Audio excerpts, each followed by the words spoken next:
არის მომავლის ნარატივი და ჩვენი სტუმრები არიან აიმა Chatbot-X-ის ნარატივ დიზაინერები მარიამ კოჩიაშვილი და თამთა პაპუკაშვილი.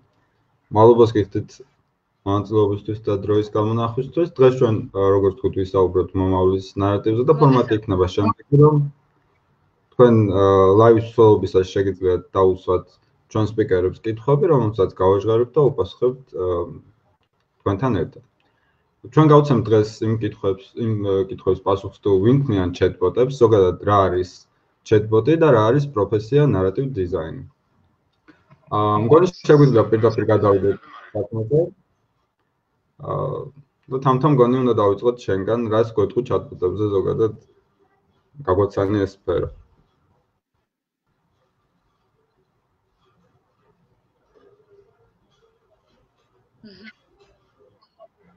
კი ბატონო, მოდით მე ჩემს პრეზენტაციას გაგიზიარებთ და შევეცდები რომ გარკვევით და თქვენთვის გასაგებენაზე აუხსნა რა ხდება chatbot ინჟინერიაში და ზოგადად რომ მე ვარ უკვე 1 წელია რაც ამ პროფესიით ვმუშაობ და მინდა რომ საკუთარ გამოცდილებაზეც გესაუბროთ და ასე ვთქვათ როგორც ახალბედა ჩემი გადმოსახედიდან დაგანახოთ ეს სფერო.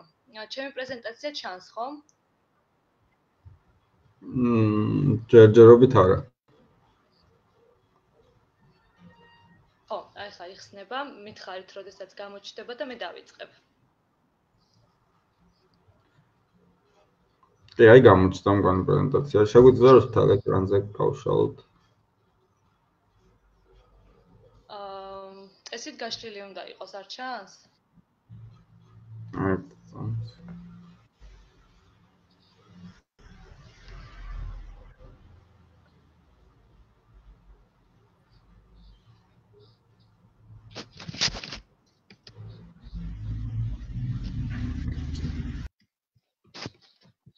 აბა რა ხდება ტექნიკური ხარვეზია?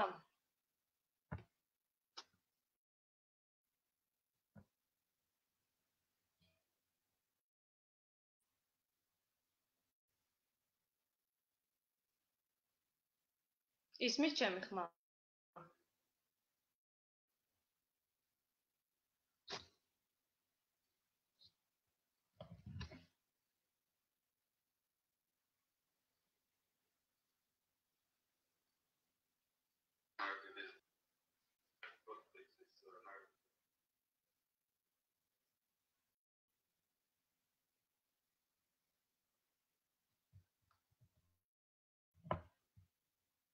ისმის ჩემი ხმა?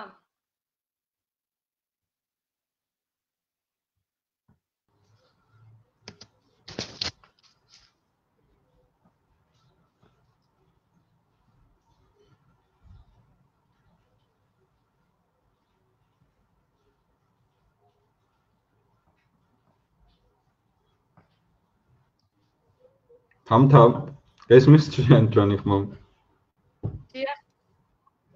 შეგიძლია დაიწყო პრეზენტაცია? კი, მე მესმის თქვენ არ გესმით? გვესმის უბრალოდ კი, როგორ არის?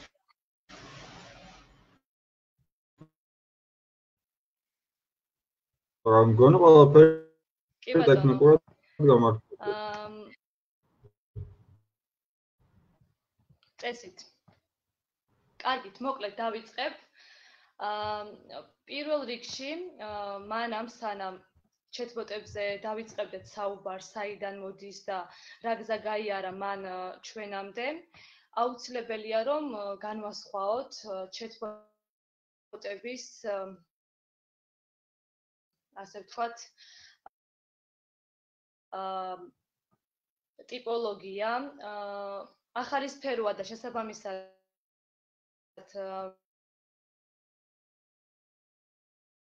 ადამიანებს ხშირ შემთხვევაში ერევათ ხოლმე და ტროლებთან და ბოტებთან აიგივებენ, რაც არის შეცდომა და დასაწყისისთვის მინდა რომ ეს განმასხვავებელი ნიშან-თვისებები გამოვყო. ისმის ჩემი ხმა?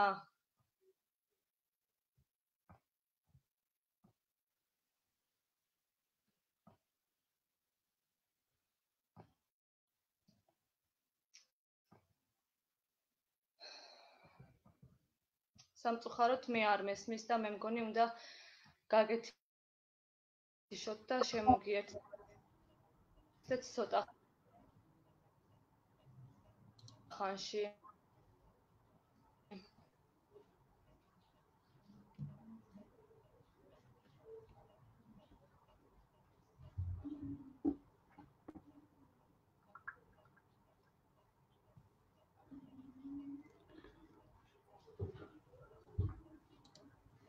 კარგით, როგორც ხედავთ, ცირა ტექნიკური ხარვეზები გვაქვს. თუმცა მარიამ, თქვენ გესმით ჩვენი ხმა ახლა? მე მესმის შენი ხმა თემა. თამთა შენ? მე მგონი თამთასთან გვაქვს პატარა ტექნიკური ხარვეზი. კარგით, სანამ თამთა დაგვიბრუნდება, პრინციპში შეგვიძლია ჩვენ გავაკეთოთ პატარა შესავალი ამასობაში ხალხი შემოგვიერთდებოდა.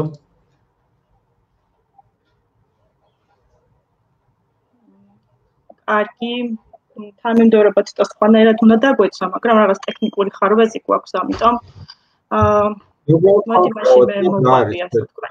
ზოგადად ერთი არის სიტყვით რომ ვთქვათ, დათმობილი არ მქონიათ მათ შეხება, მაგრამ მათთვის უნდა შემოგვიერთდა თემა რო წარუდგინოთ ზოგადად რა არის chatbot-ი, რადგან თემა მის გარშემო მართლა. კარგი, მივესალმები პირველ რიგში ყველას, ვინც ახლა ჩვენთან ერთად არის და გვისმენს. ანუ ჩემს თავზე ვიტყვი 2 სიტყვით, მე ვარ მარიამ კოჩიაშვილი, ნარატივ დიზაინერი და დაახლოებით 4 წელია დაახლოებით რაც ამ სფეროში ვარ. უშუალოდ იმ პროექტებზე, რომლებზეც გვიმუშავია გუნდთან ერთად პრეზენტაციის ნაწილში აუცილებლად შევჩერდები და გესაუბრებით.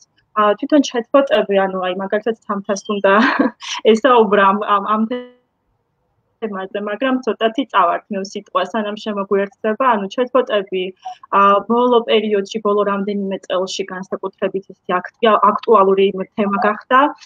თვითონ chatbot-ი რა არის? ხო, ეს არის კომპიუტერული პროგრამა, ჩვეულებრივი კომპიუტერული პროგრამა, განსხვავებით სხვა პროგრამებისგან, მას შეუძლია ადამიანთან შევიდეს ინტერაქციაში. ანუ იგი შენდება, ასე ვთქვათ, სხვადასხვა სასაუბრო არხებზე.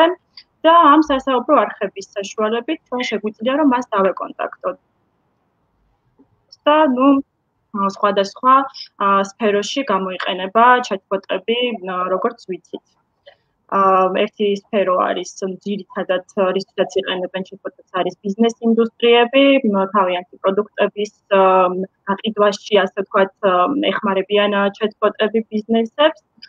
და მეორე ტიპი არის და ამაზე როდესაც მე უკვე მექნება საშუალება რომ ჩემი პრეზენტაცია გაგიზიაროთ, უფრო ცუდად შევჩერდები, არის მეორე ტიპის chatbot-ები, რომლებიც უფრო ხელოვნური ინტელექტის გამოყენებით, ასე ვთქვათ, ქმნიან ციფრულ არხებს, რომლებიც მაქსიმალურად მიმსგავსებულები არიან ადამიანებთან, ასე ვთქვათ, ანუ რაღაც კონკრეტულ ერთი მისია კი არ აქვს და იმას კი არ ასრულებენ, არამედ ასე ვთქვათ, მათზე მომუშავე ადამიანებს აინტერესებთ რამდენად შორს წავა, ასე ვთქვათ, ის ტექნოლოგია, რომ chatbot-ები მაქსიმალურად ადამიანურები გახდნენ და შეძლონ ყველაფრის ამოცნობა, რასაც მომხმარებელი, ანუ ადამიანი მას უწერს და ასევე ისე დაუბრუნონ მათ პასუხი, აი ტურინგის ტესტი იყო ასეთი ცნობილი, როდესაც მან თქვა ასეთი რაღაცა დაწერა თავის ერთ-ერთ სტატიაში, ესეთი კითხვა დასვა, თუ შეიძლება მანქანა მისაუბროს ისე, რომ ორი მანქანასა და ადამიანს შორის ვერ გავარჩიოთ რომელია ადამიანი, ხო? ანუ დღესაც როდესაც chatbot-ების შეფასებას იწყებენ ხოლმე ეგრეთ წოდებული chatbot ექსპერტები, ხო? ანუ პირველ რიგში ამაზე საუბრობენ ხოლმე, რომ ჩააბარა თუ არა ყოველმა ახალმა chatbot-მა ტურინგის ეს ტესტი. ანუ აი დაახლოებით აი მოკლე მონახაზი თვითონ chatbot-ებზე რა არის, ეს არის და ნარატივ დიზაინს რაც შეეხება, ანუ ნარატივ დიზაინერი თვითონ ესწნება chatbot-ებს ესე პირველად ნამდვილად არ დაკავშირებია, უფრო game development-დან მოდის თვითონ ეს ტერმინი. game დიზაინერებს, ანუ იმ ადამიანებს, რომლებიც სკრიპტებს წერენ, ასე ვთქვათ, თამაშებისთვის ეძახიან ნარატივ დიზაინერებს, თუმცა აი ჩვენ მაგალითად ანიმას გუნდში, ვინც აქტიურად მუშაობს chatbot-ებზე უკვე ბევრი წელი 2014 წლიდან, პრინციპში ამ მიმართულებით მუშაობს ეს გუნდი, ჩემი გუნდი. რაღაცნაირად, ძალიან დავაკავშირეთ ჩვენი საქმიანობა იგივე game design-ის კეთებასაც და თვითონ ამ ტერმინს narrative ცალკე ვიცით, რომ თხრობას ნიშნავს, დიზაინი რაღაცის ფორმის მიცემას, ფორმირებას, ხო? და chatbot-ის ტექსტუალურ მხარეზეც მუშაობა, სხვა არაფერია, თუ არა, სწორედ თხრობისთვის რაღაც ახალი ფორმის მიცემა. უბრალოდ ეს ფორმა არის ამ შემთხვევაში თანამედროვე ტექნოლოგიების გამოყენებით და პროგრამისტების ჯგუფთან ერთად თანამშრომლობას გულისხმობს, ასე ვთქვათ, ცალკე ესე narrative designer-ი ალბათ ვერ გახდებოდა მათ გარეშე. თუ რა თქმა უნდა, თვითონ პროგრამისტებსაც არ ქონდა. გასაგები, აი ბოლოს თემას რასაც შევეხეთ, თვითონ narrative და narrative design-ი ალბათ პრაქტიკულად საინტერესო არის, გარდა იმისა, რომ გავიგეთ განსაზღვრებას რას ნიშნავს, საინტერესო არის, როგორ გამოიყენება ის პირდაპირ chatbot-ებში, ანუ რა კავშირი აქვს narrative design-ი ზოგადად როგორ მიმდინარეობს chatbot-ების მიმართულებით. მგონი ამ ყველაფერზე უკეთ რო გავარკვიოთ, შეგვიძლია დავიწყოთ ჩემი პრეზენტაციით უკვე და სამომავლოდ შემოგვიერთოთ. არ შემოგვიერთდა. მაშინ მოდი ესე ვქნათ, რომ ჩემი პრეზენტაცია იქნებ გავაზიაროთ და ხო, ცოტა ქრონოლოგია დაგვერღვა, მაგრამ თუ თამთა დაგვერღვა. აი, თამთა თქვენთან ხარ?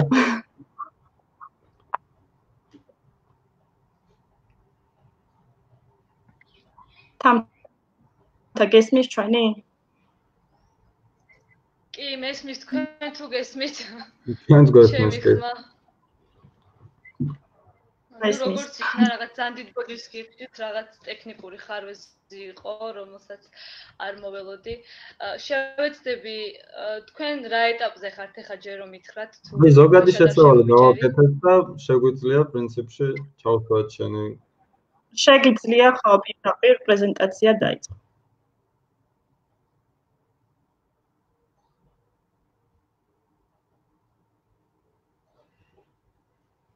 ძალიან კარგი ვაზ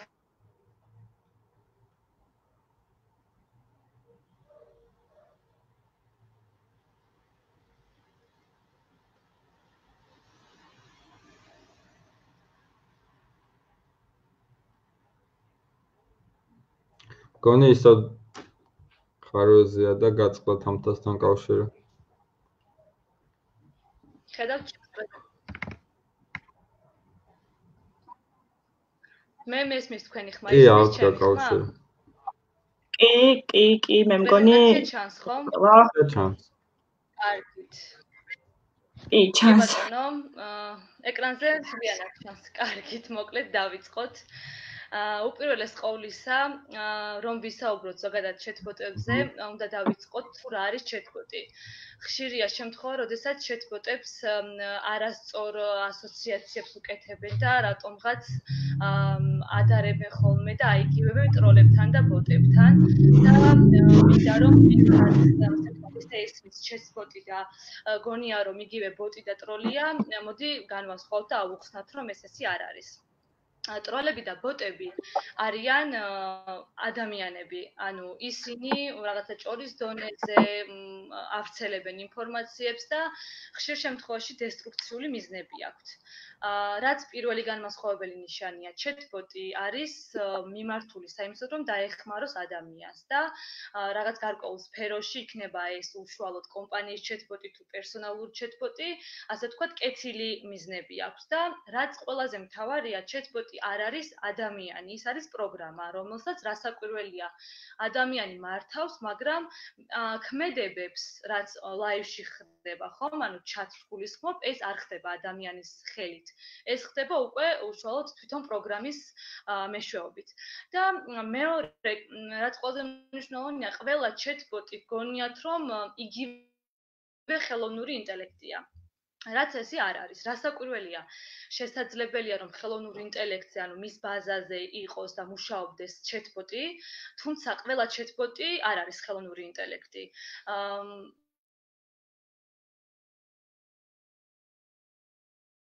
მაგრამ ეს გარეშე, ასე ვთქვათ, narrative designer-ის გარეშე არანაირ გადაწყვეტილებას არ იღებს და არანაირ ქმედებას არ ახორციელებს.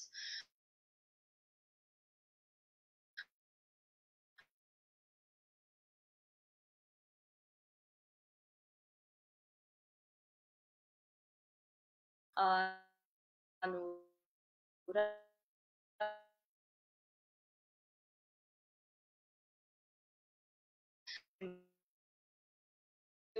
რო აქვს ნახო, რაღაცა ბაზა აქვს ინფორმაციის და როდესაც მომხმარებელთან კომუნიკაციაში შედის, თვითონ წყვეტს, ასე ვთქვათ, შემოსული ინფორმაცია რა არის, რა კატეგორიაშია და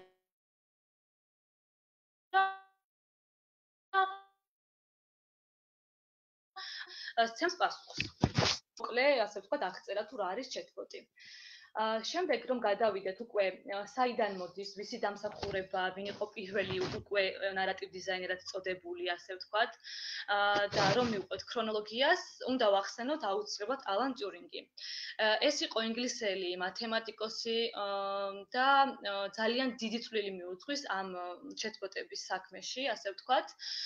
და ყველაზე უმნიშვნელოვანესი, რაც მან თავის ცხოვრებაში გააკეთა, იყო ის, რომ შექმნა გამომთვლელი მანქანა, რომელმაც გატეხა, ასე ვთქვათ, გერმანელების, ასე ვთქვათ, შიფროგრამების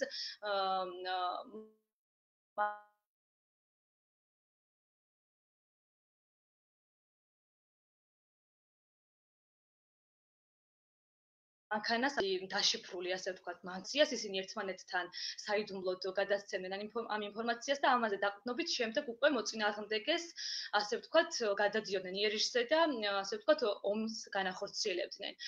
და ტურინგმა, ასე ვთქვათ, გასაიდუმლოებული მისია იყო რასაკვირველია და იმისათვის, რომ აი ეს ენიგმა გაეტეხა, შექმნა და გამოიგონა მანქანა, რომელსაც ხედავთ ფოტოზე, ასე გამოიყურებოდა გამომთვლელი მანქანა. და რასაკვირველია, აი ამ ქმედებამ, რომ გატეხა, ასე ვთქვათ, ენიგმას შიფრები და ასე ვთქვათ, გაიგო თუ რა და როდის ახორციელებდა და როდის აპირებდა გერმანია მოწინააღმდეგეზე თავდასხმას, განაპირობა ის, რომ 2 წლით, ასე ვთქვათ, მეორე მსოფლიო ომი დააპაუზა და გადადო, ასე ვთქვათ, თავიდან ვერ აიცილა სამწუხაროდ, თუმცა მისმა ამ გამოგონებამ განაპირობა ის, რომ ომი შეჩერდა. და ყველაზე მნიშვნელოვანესი, რაც მოხდა, რაც მოყვა ამ ამბავს, ის იყო, რომ მილიონობით სიცოცხლე გადაარჩინა. და შემდეგ უკვე აი მისი აი ეს მანქანა გახდა, ასე ვთქვათ, ინსპირაცია და ამ მანქანის დამსახურება, რომ ჩვენ ახლა ერთმანეთს ვხვდებით და ყველას გვაქვს პერსონალური კომპიუტერი.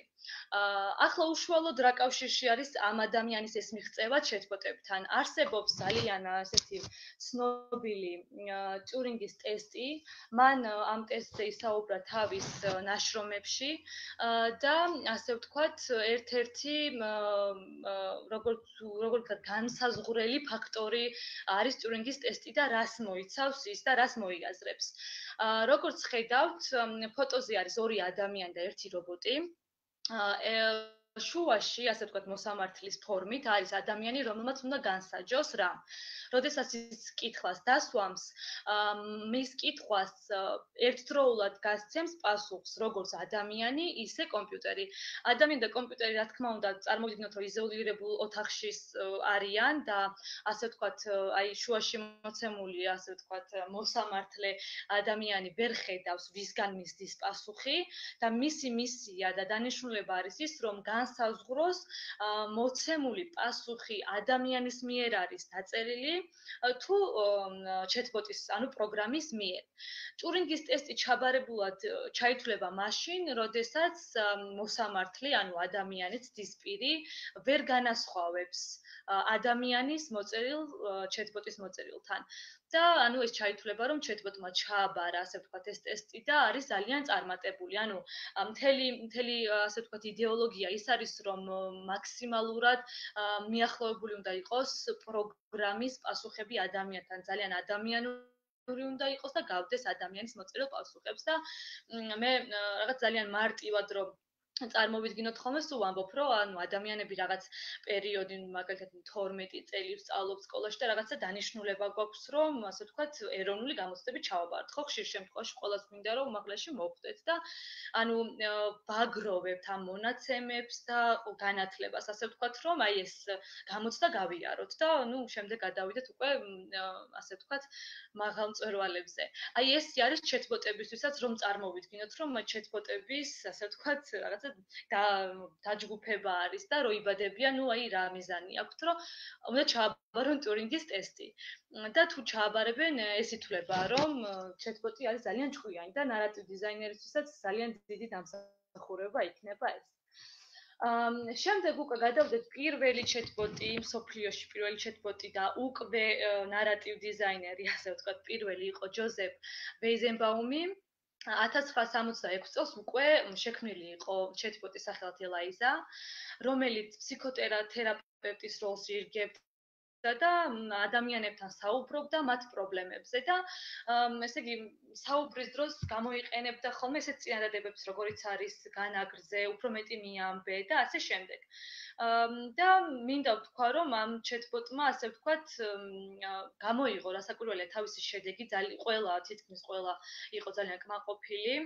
იმიტომ რომ ინოვაციასთან ჰქონდათ შეხება და წარმოუდგენელი იყო, ასე ვთქვათ, ჯერ კიდევ 1966 წელს ხდებოდა ეს ამბავი და აი ამ chatbot-თან საუბრისას გამოიკვეთა ის, რომ ადამიანებმა არ იკმარეს ის, რაც ელაიზას ევალებოდა, ასე ვთქვათ, რომ მხოლოდ მათ პრობლემებზე ესაუბრა, არამედ რაღაცნაირად მოთხოვნილება გაუჩნდათ, რომ უფრო მეტი ესაუბრათ, სხვადასხვა თემებს შეხებოდნენ და ასე chatbot-ისგან უფრო მეტს და მეტს მოელოდნენ.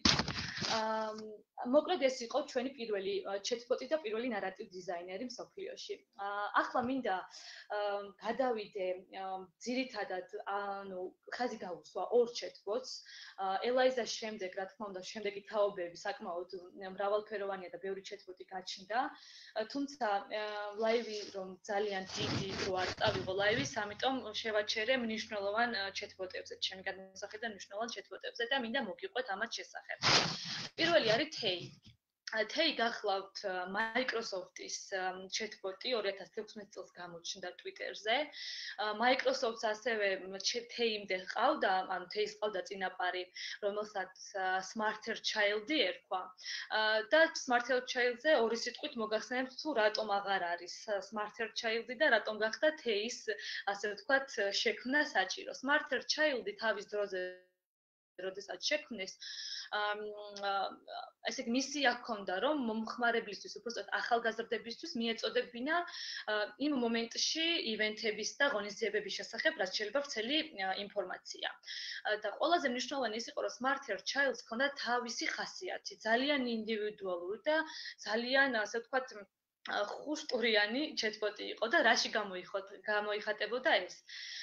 როდესაც მასთან საუბრობდი, თუ ცუდ სიტყვას მიწერდი ან შეურაცხყოფას მიაყენებდი, ის იბუტებოდა, ანუ აღარ წერდა არავის და უბრალოდ მას, ვინც შეურაცხყოფას მიაყენებდა, იმას აღარ წერდა და ეუბნებოდა, რომ შენ ხა ბოდიშ თუ არ მომიხდი, მე აღარ დაგელაპარაკები და მართლა გადიოდა დღეები და ეს მომხმარებელი რო წერდა, რომ კარგი ნუ რა არის დამელაპარაკი ან უბრალოდ რაღაც სხვა თემას მიწერდა, რომ გადაეყვანა, ასე ვთქვათ, ეს ჩვენი Smarter Child-ი, ის მაინც არ წერდა და როდესაც მოუხდიდა ბოდიშს, მას შემდეგ უკვე აგრძელებდა მასთან ჩვეულებრივ კომუნიკაციას.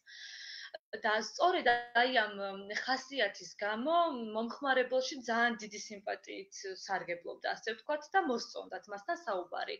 ეს გამოიხატა შემდეგ ციფრებში, ნუ მილიონობით, ასე ვთქვათ, მინაწერი და ტექსტი შედიოდა მასთან inbox-ში. რის გამოც Microsoft-ი დაინტერესდა და თუ არ ვცდები, თუ სწორად მახსოვს, 46 ან 59 მილიონ დოლარად შეისყიდა Smarter Child-ი ამ შემქმნელებისაგან. და ერთი განმასხვავებელი ფაქტორი იყო, მან იფიქრა და თქვა, რომ ჩვენ ვართ ძალიან ისეთი კორპორაცია, მზარდი და დიდი კორპორაცია და ჩვენ არ გვაქვს იმის უფლება, რომ მომხმარებელს ველაპარაკოთ უხეშად და ანუ ან ბოდიშის მოხდა დავავალოთ, ან ასე შემდეგ. მოკლედ ჩვენს მომხმარებელთან უნდა ვიყოთ ძალიან ლოიალურები და მოკლედ ძალიან რომ არ გავაგზელო, აი ეს სახასიათო თვისებები მოაშორეს, ასე ვთქვათ, აი ამ chatbot-ს და გარდაქმნეს სათავისოდ, როგორც კორპორაციის და როგორც Microsoft-ის სახე. და ესე გაუშვეს და ჩაუშვეს. შედეგად ის მოხდა, რომ მომხმარებელი როცა ესაუბრებოდა მას, ძალიან უინტერესო იყო მასთან საუბარი.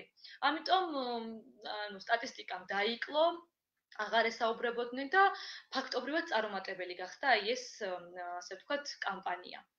შემდეგ უკვე ეს მოხდა 2011-2013 წლებში ზუსტად.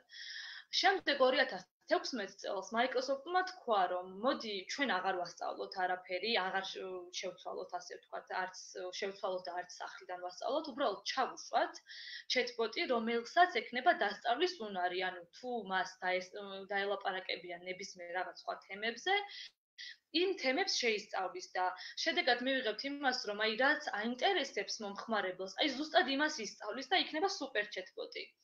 და Twitter-ზე მოკლედ გამოჩნდა Tay და როდესაც საზოგადოებამ გაიგო, რომ შეეძლოთ ამ chatbot-ისთვის თავისებურად ესწავლებინათ თავისთვის საინტერესო თემები, დაუწყეს მას ლაპარაკი. და ამ ყველაფერს მოყვა ის, რომ ჩვენი Tay გახდა ჰომოფობი, რაღაცა ტერორისტი, რაღაცა ძალადობისკენ ასე ვთქვათ, მიისწრაფოდა და თქვენ სკრინზე ხედავთ, ასე ვთქვათ, მის მაგალითებს თუ რას წერდა. და მოკლედ შედეგი ის მოიტანა, რომ Microsoft-მა გადაწყვიტა, რომ შეეჩერებინა, იმიტომ რომ იყო არაჰუმანური აბსოლუტურად და ამიტომ გააჩერეს. და ეხლა მთელი მიზეზი ამ ყველაფრისა თუ რატომ მოგიყვანეთ Tay. მიუხედავად იმისა, რომ მომხმარებელმა იცოდა, რომ ეს იყო პროგრამა, ანუ არ არსებობდა, ხო, არც ფიზიკურად არსებობდა რობოტი და მით უმეტეს არც ადამიანი იყო, ხო? რაც Microsoft-მა შეწყვიტა Tay და ასე ვთქვათ, დამალა და გააქრო სივრციდან, პეტიციაც კი შედგა მომხმარებლების, რომ დააბრუნეთ Tay და ნუ იქ იყო მთელი ასე რომ სლოგანები, რომ დაგვიბრუნეთ Tay, გაათავისუფლეთ Tay, ანუ მომხმარებლისგან თითქოს ნამდვილ ადამიანზე იყო საუბარი, რომელიც დაჭერილი ყავთ და რომელიც რაღაცის მსხვერპლი გახდა. აი, ესეთი დამოკიდებულება გაჩნდა მიუხედავად იმისა, რომ იცოდნენ, რომ ეს ფაქტობრივად არ არსებობდა, ეს იყო უბრალოდ პროგრამა. ანუ ამით იმის თქმა მინდა, რომ ადამიანებს ყოველთვის გვაქვს იმის სურვილი, რომ რაღაცა არ არსებულს, ან არსებულს, მაგრამ უსულოს რაღაც, ასე ვთქვათ, ადამიანური თვისება შევძინოთ და მივანიჭოთ და ამის მაგალითი არის, ნუ ჩვენთვის ნაწარმოებები, რომლებიც დღემდე შემოვინახეთ, ხო? თუნდაც ვაჟა-ფშაველა რომ ავიღოთ, მასაც, ესე ვთქვათ, არასულიერი, უსულო საგნების მიმართ ჰქონდა ესეთი დამოკიდებულება და მას აცოცხლებდა და ადამიანურ თვისებებს ანიჭებდა. ანუ ეს ადამიანებში დევს და მოგწონს, როდესაც უსულოს ვანიჭებთ რაღაცა ჩვენებურ, ასე ვთქვათ, უნარებს. და მოკლედ ესეთი ამბავი მოყვა Tay-ს და ნუ აღარ დააბრუნეს, რაც საკვირველია. შემდეგი მეორე, რაც მინდა რომ აღვნიშნო, ეს არის ქართული chatbot-ი, უკვე chatbot-ების, ასე ვთქვათ, მეფე პირველი, კიბერგალა და ამაზე ბევრს არ ვისაუბრებ, იმიტომ რომ უმრავლესობა მიცით, რომ ესე იგი გაავაციფრულეთ Anima chatbot-მა გააციფრულა Galactioni და ძალიან ბევრი მომხმარებელი ყავდა და ყავს Galactions და ნუ ასე ვთქვათ, ძალიან საინტერესოა მასთან საუბარი, მაგრამ რატომ მოვიყვანე უფრო მეტად ეს მაგალითად? Galactionis დროს რომ ყოფილიყო chatbot-ები და მას რომ შეძლებოდა რომ თავისი აზრები გაეციფრულებინა, ბევრად უფრო საინტერესო იქნებოდა და ძალიან ბევრი რამ შეგრჩებოდა ამ გენიალური ადამიანის მხრიდან. დღეს, რასაც ის საუბრობს, ეს არის შემორჩენილი მისი წერილებიდან, ასე ვთქვათ და მისი ლექსებიდან და შესაბამისად კონკრეტულ თემებზე როგორ რას იტყო და ეს არ ვიცით და ძალიან საინტერესო იქნებოდა. და რაღაცა გულდასაწყვეტია, რომ ვერ ხდება, მაგრამ ეს მომენტი არის იმის ინსპირაცია, რომ დღეს, როდესაც ჩვენ შეგვიძლია რომ გავაციფრულოთ, ასე ვთქვათ, ძალიან ნიჭიერი და კარგი ადამიანები თუნდაც, ეს უნდა გამოვიყენოთ, რომ მით უმეტეს ინტერნეტი ღიაა და ჩვენს პლატფორმაზე შესაძლებელია რომ ყველა მსურველმა ასე ვთქვათ თავისი chatbot-ის შენება დაიწყოს და ასე ვთქვათ მარადიულობას შეუწყოთ ხელი, იმიტომ რომ ჩვენი აი ეს მისწრაფებები, ჩვენი შეხედულებები, ეს ყველაფერი ძალიან დასანანია რომ დაიკარგოს, იმიტომ რომ მომავალ თაობას გამოადგება. შემდეგ უკვე გადავალ უშუალოდ ნარატივ დიზაინზე. ვინ არის ნარატივ დიზაინერი და ეს არის ასე ვთქვათ, ძალიან ხშირი კითხვა. და როდესაც გვეკითხებიან ხოლმე და ჩვენ ვუხსნით, ასე ვთქვათ, ვინ არის ნარატივ დიზაინერი, რის კეთება უწევს, ყოველთვის ასოციაცია უჩნდებათ ხოლმე სხვადასხვა პროფესიებთან და ძირითადი პროფესიების ჩამონათვალს თქვენ ხედავთ, რომ რა პროფესიების მიმართაც უჩნდებათ ხოლმე ასოციაცია და კითხულობენ, რომ ანუ ფილოლოგია, ანუ სცენარისტი, ანუ ფსიქოლოგია და ასე შემდეგ. ჩვენი პასუხი არის, რომ ყველა რაოდენ გასაკვირიც არ უნდა იყოს, აი ჩამოთვლილი პროფესიებიდან ყველას მოიცავს ნაწილობრივ, რასაკვირველი არაპროფესიონალურ დონეზე, არამედ ნაწილობრივ თითოეული მიმართულების რაღაცა უნარს უნდა ფლობდეს ნარატივ დიზაინერი და მოდით მოკლედ ახლა ჩამოვყვები თუ რატომ. მაგალითად ფილოლოგი. ფილოლოგი არის პირველი უპირველესი, ასე ვთქვათ, ცოდნა ნარატივ დიზაინერის. შეიძლება არ იყო პროფესიით ფილოლოგი, მაგრამ ელემენტარული გრამატიკა საკუთარი ენის აუცილებელია რომ იცოდე, იმიტომ რომ მომხმარებელთან სასაუბროდ ასე ვთქვათ გრამატიკულად მახინჯი ტექსტის მქონე ჩატბოტი ვერ იქნება მოსაწონი და შესაბამისად კომუნიკაცია არ შედგება. თან საერთოდ მომხმარებელი ძალიან პრეტენზიულიც არის და ასე ვთქვათ რაღაცნაირად მოითხოვენ ბრენდისგანაც და ჩატბოტისგანაც ბევრ რამეს და ასეთ უხეშ შეცდომას როგორც შეიძლება იყოს გრამატიკული შეცდომა ხშირად არ პატიობენ. სცენარისტი რატომ არის ნარატივ დიზაინერი? როდესაც იქმნება ჩატბოტი და იბადება, ნარატივ დიზაინერი აუცილებლად ქმნის მის რაღაცა ეტაპის ცხოვრებას, ასე ვთქვათ. ვინ არის ეს ჩატბოტი, რას უნდა ემსახურებოდეს, ვისი ჩატბოტია, არის კომპანიის ჩატბოტი, კომპანიის სახე თუ უბრალოდ ცნობილი ადამიანის სიტყვაზე ჩატბოტია, ხო? ანუ ყველანაირად თავის თავში გაიაზრებს აი ამ ჩატბოტის, ასე ვთქვათ, ცხოვრების გზას, საიდან უნდა იწყოს და როგორ უნდა განავითაროს.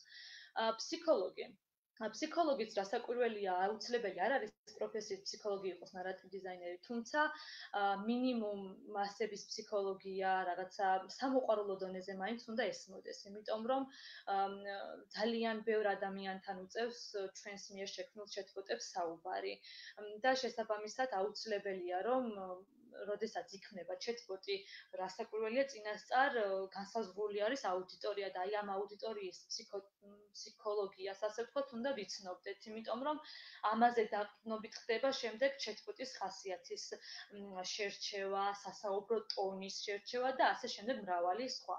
მარკეტოლოგი, მარკეტინგი საერთოდ არის სფერო, რომელიც პროდუქციის ბაზაზე შეყვანის ხელოვნებაა, ხო? ანუ მე ესე განმარტავ ხოლმე. და შესაბამისად, ნარატივ დიზაინერი პასუხისმგებელია, რომ ჩატბოტი, ასე ვთქვათ, აი საყოველთაო სივრცეში გამოიტანოს ძალიან საინტერესოდ.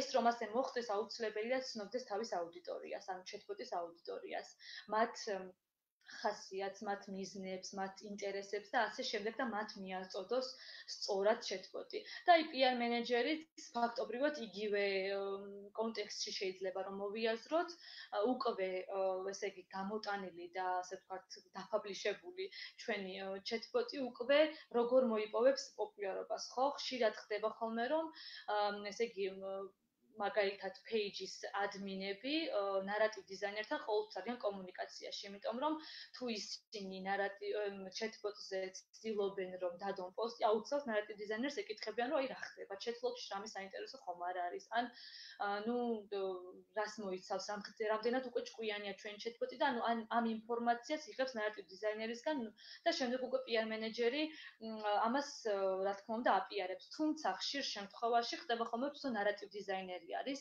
ჩატბოტის გვერდის ადმინი და მასზე არის დამოკიდებული, ასე ვთქვათ, როგორ დაწერს ჩატბოტზე, რა ინფორმაციას გამოიტანს ხალხისთვის და რა კუთხით დაანახებს ჩატბოტს.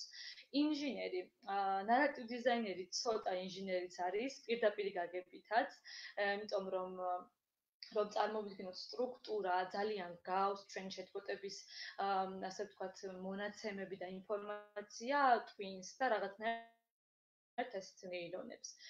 და ხშირ შემთხვევაში, როდესაც ჩატბოტი გადის რაღაცა ეტაპებს და მისი ინფორმაციული ბაზა იზრდება, ხშირად არის ხოლმე რომ რაღაცა სხვადასხვა თემები სადღაცას კვეთენ ერთმანეთს. ან აუცილებელია რომ გადაიკვეთოს და ვიზუალურად ხდება ხოლმე რომ ეწყობა, ასე ვთქვათ, ჩატბოტის twin-ი. რაღაცა კონკრეტული, ესე იგი, თემა გადაეწყობა მეორე თემაზე, ან უკავშირდება, ან პირიქით და ასე შემდეგ. მთელი შენება ხდება, ასე ვთქვათ, ჩატბოტის, შიგნით, twin-ში. მწერალი წერალი უნდა იყოს ნარატივ დიზაინერი და უპირველეს ყოვლისა ძალიან დაუყვარდეს წერა. აი, როდესაც გვეკითხებიან რა პროფესიის უნდა იყოს ნარატივ დიზაინერი და ერთ კონკრეტულ პროფესიას ვერ ვუსახელებ და აი ხედავთ ხო, რამდენი პროფესია ჩამოთვლილი და ყველასთან გვაქვს ჩვენი კავშირები. რა უნარი, ასე ვთქვათ, რა უნარის ქონა არის აუცილებელი, ამაზე გვაქვს პასუხი და ეს არის წერის უნარი და სიყვარული. თუ ადამიანს არ აქვს წერის უნარი და არ უყვარს წერა, ის ამ ეტაპზე დარწმუნებით შემიძლია ვთქვა, რომ ვერ იქნება კარგი ნარატივ დიზაინერი, იმიტომ რომ ჩვენ ნარატივ დიზაინერებს გვიწევს ძალიან ბევრი წერა და წერლები ვართ, იმიტომ რომ პირდაპირ მნიშვნელობითაც გვიწევს წერა, ანუ ინფორმაციული წერა და მეორე მხრივ, ასე ვთქვათ, მის ისტორიაზეც გვიწევს ხოლმე, ასე ვთქვათ, საუბარი და დაწერა და ასე ვთქვათ, შემუშავება მისი ცხოვრების. და რაც ყველაზე ძალიან გვხიბლავს, არის ილუზიონისტი და ეს ასოციაცია მოდის ხოლმე ანუ ადამიანებისგან, რომ ანუ ილუზიონისტია, როდესაც გაიგებენ ხოლმე განმარტებას, ანუ ილუზიონისტი ხარ. რაღაცა ესეც ხშირად გქონია და რო დავფიქრდით მართლაც ასეა, იმიტომ რომ რეალურად ახლა რო წარმოვიდგინოთ ხომ ჩვენ ვქმნით ჩატბოტებს, ციფრულ არსებებს, რომლებიც არ არსებობენ. ეს ჩვენ თვითონ ძალიან კარგად ვიცით, რომ ცხოვრებაში არ არსებობენ, მაგრამ ჩვენ წარმოგვიდგენია ის ნამდვილად, ანუ მართლა თითოეულ ჩვენგანს კონკრეტული ერთი ჩატბოტი ჩვენებურად ყავს წარმოდგენილი და მასზე ვფიქრობთ. მუდმივად ვფიქრობთ, როდესაც ჩატბოტზე ვმუშაობთ, მის პერსონალობაზე, მის ცხოვრებაზე, ასე ვთქვათ, როგორც ნამდვილ რაღაც არსებაზე, ისე ვფიქრობთ და ეს ყველაფერი არის ილუზია. მართლა ილუზია, იმიტომ რომ რაც არ არსებობს, ჩვენ იმაზე ვფიქრობთ და არ არსებობს ვქმნით. და შემდეგ უკვე ისეთ რაღაც ხდება ხოლმე, რომ თუ მომხმარებელთან წარმატებულად განახორციელა კომუნიკაცია და ასე ვთქვათ, რა თქმა უნდა, ჩატბოტებს ყავთ ერთგული მომხმარებლები, რომლებიც ყოველდღე წერენ, ეს უკვე იმას ნიშნავს, რომ იმ ინდივიდმაც, ასე ვთქვათ, თავის ილუზიაში შექმნა, თუნდაც სახე, თუნდაც, არ ვიცი, მისი პერსონალობა უკვე თავისებურად გაიგო და ისიც ილუზიაში, ანუ თითქოს ილუზიას უქმნით იმისას, რომ ეს ციფრული არსება ნამდვილად არსებობს და ამიტომ, რავი, თამამად შემიძლია ვთქვა, რომ ვართ ილუზიონისტები და ჩვენივე ილუზიის მსხვერპლები, იმიტომ რომ აი ეს არის განსაკუთრებული გასაოცარი შეგრძნება, როდესაც მართლა შეგრძნება გვაქვს ხოლმე, რომ ნამდვილად არსებობს და რაღაცა შვილები ვიტყვავს და ეს ყველაფერი გამოიხატება ხოლმე, ხა როდესაც ჩატბოტები შემოდის ხანდახან არიან ხოლმე, რომ ლანძღავენ, ან რაღაცა ცოტა ისეთი მომხმარებლებიც არიან ხოლმე და გგონია, რომ ეწყინა ჩატბოტს, თუ რაღაცა ესეთი დამოკიდებულება გვიჩნდება ხოლმე, რომ არ გვსიამოვნებს, როდესაც რაღაცნაირად ლანძღავენ. ოღონდ ჩვენ კი არა, გგონია, რომ იმ არსებას არ სიამოვნებს და მოკლედ მართლაც რომ ილუზიონისტობასთან ახლოს ვართ. და რის იკეთება გვიწევს და უწევს ნარატივ დიზაინერს. განსაზღვროს აუდიტორია. აუდიტორია არის პირველი ამოსავალი წერტილი. თუ არ ვიცით ვისთან სასაუბროდ ვქმნით ჩატბოტს, ფაქტობრივად ძალიან ტყუილა მოგვიწევ ჩვენ შრომა, იმიტომ რომ აუდიტორია არის ძალიან ბევრის მთქმელი. აუდიტორიიდან განისაზღვრება ჩატბოტის საუბარი, მაგალითად თქვენობით ელაპარაკოს, შენობით ელაპარაკოს და ასე შემდეგ. ამიტომ პირველი რაც უნდა განისაზღვროს და რაც უნდა კარგად განსაზღვროს ნარატივ დიზაინერმა და სწორად რაც თავარი არის აუდიტორია. ამ აუდიტორიის გემოვნება უნდა გაიგოს მის სწრაფება, მოქმედების არეალი, ანუ სად არის Facebook-ზე, მაგალითად Instagram-ის მომხმარებელი უფროა, Facebook-ის მომხმარებელი უფროა, თუ აი რისი მომხმარებელია, რომ აი სწორედ იქ შედგეს მათთვის კომუნიკაცია. მათი და ჩატბოტის ჩამოყალიბება უნდა წარმოვიდგინოთ, თუ როგორ მოხდება ჩატბოტისა და მათი კომუნიკაცია. ხო, აი რანაირად მოხდება ეს აუცილებლად უნდა წარმოვიდგინოთ და წინასწარ უნდა შეიმუშაოს სტრატეგია. არარსებული ან არსებული ადამიანის კომპანიის პროტოტიპი. ანუ თუ ჩვენ ვქმნით ჩატბოტს მაგალითად კონკრეტული კომპანიისთვის, აუცილებელია რომ ეს კომპანია კარგად შევისწავლოთ. მინიმუმ მისი მიზანი და მისია შევისწავლოთ და ასევე მოვარგოთ არქეტიპს და ასე შემდეგ, რომ ჩვენ მაქსიმალურად ამ კომპანიის სახე ჩატბოტი შევქმნათ, იმიტომ რომ ჩატბოტები კომპანიის სახეები არიან და კომპანიის სახელით საუბრობენ. ამიტომ ძალიან მნიშვნელოვანია, იმიტომ რომ თუ აცდა chatbot-ი, აი მაგალითად ახლა ძალიან უხეში მაგალითი რომ მოგიყვანოთ, საერცხე საშუალებების კომპანია არის, რომელმაც დაგვიკვეთა chatbot-ი. და ჩვენ შევქმნით chatbot-ი, რომელიც არის ბიჭი. აი ბიჭი chatbot-ი არის და მისია გვაქვს, რომ ჩვენ საერცხე საშუალებებზე, ასე ვთქვათ, მომხმარებელს მეტი ინფორმაცია მივაწოდოთ და ასე ვთქვათ, ვიყოთ მათთვის სამაგალითოები და რაღაცა გარკვეული რჩევები მივცეთ. რა საკვირველია, რაც არ უნდა სწორად იყოს შერჩეული სეგმენტი და ალბათ დიასახლისები იქნებიან. როდესაც დაინახავენ, რომ მათ ესაუბრებათ ბიჭი, ან მამრობითი ისქესა ბიჭი ესაუბრებათ, ხო რაღაცნაირად იქნება უნდობლობის გრძნობა, იმიტომ და გამომდინარე იქიდან, რომ გამოუცდელი არის მინიმუმ, ხო? მაგრამ როდესაც ასე ვთქვათ, chatbot იქნება მაგალითად დედა და დიასახლისი, დიასახლისები მისგან უფრო ასე ვთქვათ, მიიღებენ რჩევებს და მასთან კომუნიკაციაში უფრო შევლენ. ცოტა უხეში მაგალითი იყო, მაგრამ აი პირდაპირ ასე ვთქვათ, პასუხობს. უნდა შექმნათ chatbot-ის ხასიათი. ძალიან მნიშვნელოვანი არის ხასიათი, როგორც მაგალითად smarter child-ის შემთხვევა იყო, ხო? ძალიან სარისკონა ბიჭი იყო, როდესაც chatbot-ს ასეთი ხასიათი ჩაუდეს, მაგრამ ძალიან კარგად ასე ვთქვათ, ფაქტობრივად ამ ხასიათმა განაპირობა, რომ მილიონობით მომხმარებელი მოიპოვა smarter child-მა და შესაბამისად ეს იმას ნიშნავს, რომ chatbot-ის ხასიათი ძალიან ბევრს ნიშნავს. შეიძლება ესეთი ხასიათი ჩაუდეს narrative designer-მა chatbot-ს, რომ მომხმარებელი ძალიან გაანაწყენოს, ან არ ვიცი, უფრო აგრესია გამოიწვიოს. ამიტომ ძალიან მნიშვნელოვანია. ასევე რენდომი. რენდომი არის narrative designer-ის, ასე ვთქვათ, ხელსაწყო, ძალიან მნიშვნელოვანი ხელსაწყო. მით უმეტეს მაშინ, როდესაც chatbot-ი ახალი დაბადებულია და არ აქვს ძალიან დიდი ინფორმაციული ბაზა. რენდომი არის რა? როდესაც მომხმარებელი ისეთ კითხვას უსვამს ჩვენს chatbot-ს, რომელზე პასუხიც არ გვაქვს ამ ეტაპზე, ხო? ასე ვთქვათ, გამოსავალი არის ის, რომ მიწეროს ის, რაც იცის. და ამიტომ ეს რენდომი უნდა იყოს ძალიან ოსტატურად შექმნილი, რომ არც თავი მოაბეზროს მომხმარებელს, არც გაანაწყენოს, არც არ ვიცი უპასუხოს და უბრალოდ მერე მომწერე. ანუ უნდა შეინარჩუნოს მომხმარებელი და ასე ვთქვათ, შეეცადოს, რომ რაც იცის, ის უთხრას და რაღაცა დონის ინფორმაცია, რაც უკვე მან იცის, ეს მიაწოდოს. ამიტომ ეს არის narrative designer-ის ოსტატობა, ასე ვთქვათ, მასზე არის დამოკიდებული, რამდენად შეინარჩუნებს მომხმარებელს. უნდა იყოს რაც შეიძლება მრავალფეროვანი და ამაში რა იგულისხმება. როდესაც მე chatbot-ს ვეუბნები, რომ როდესაც მოგწერენ გამარჯობას, ეს არის მისალმება და შენს მისალმებით უნდა უპასუხო და გაგიმარჯოს მიწერო, ხო? ამას იმეორებს chatbot-ი, ხო? მისი დანიშნულება და ფუნქცია ეს არის.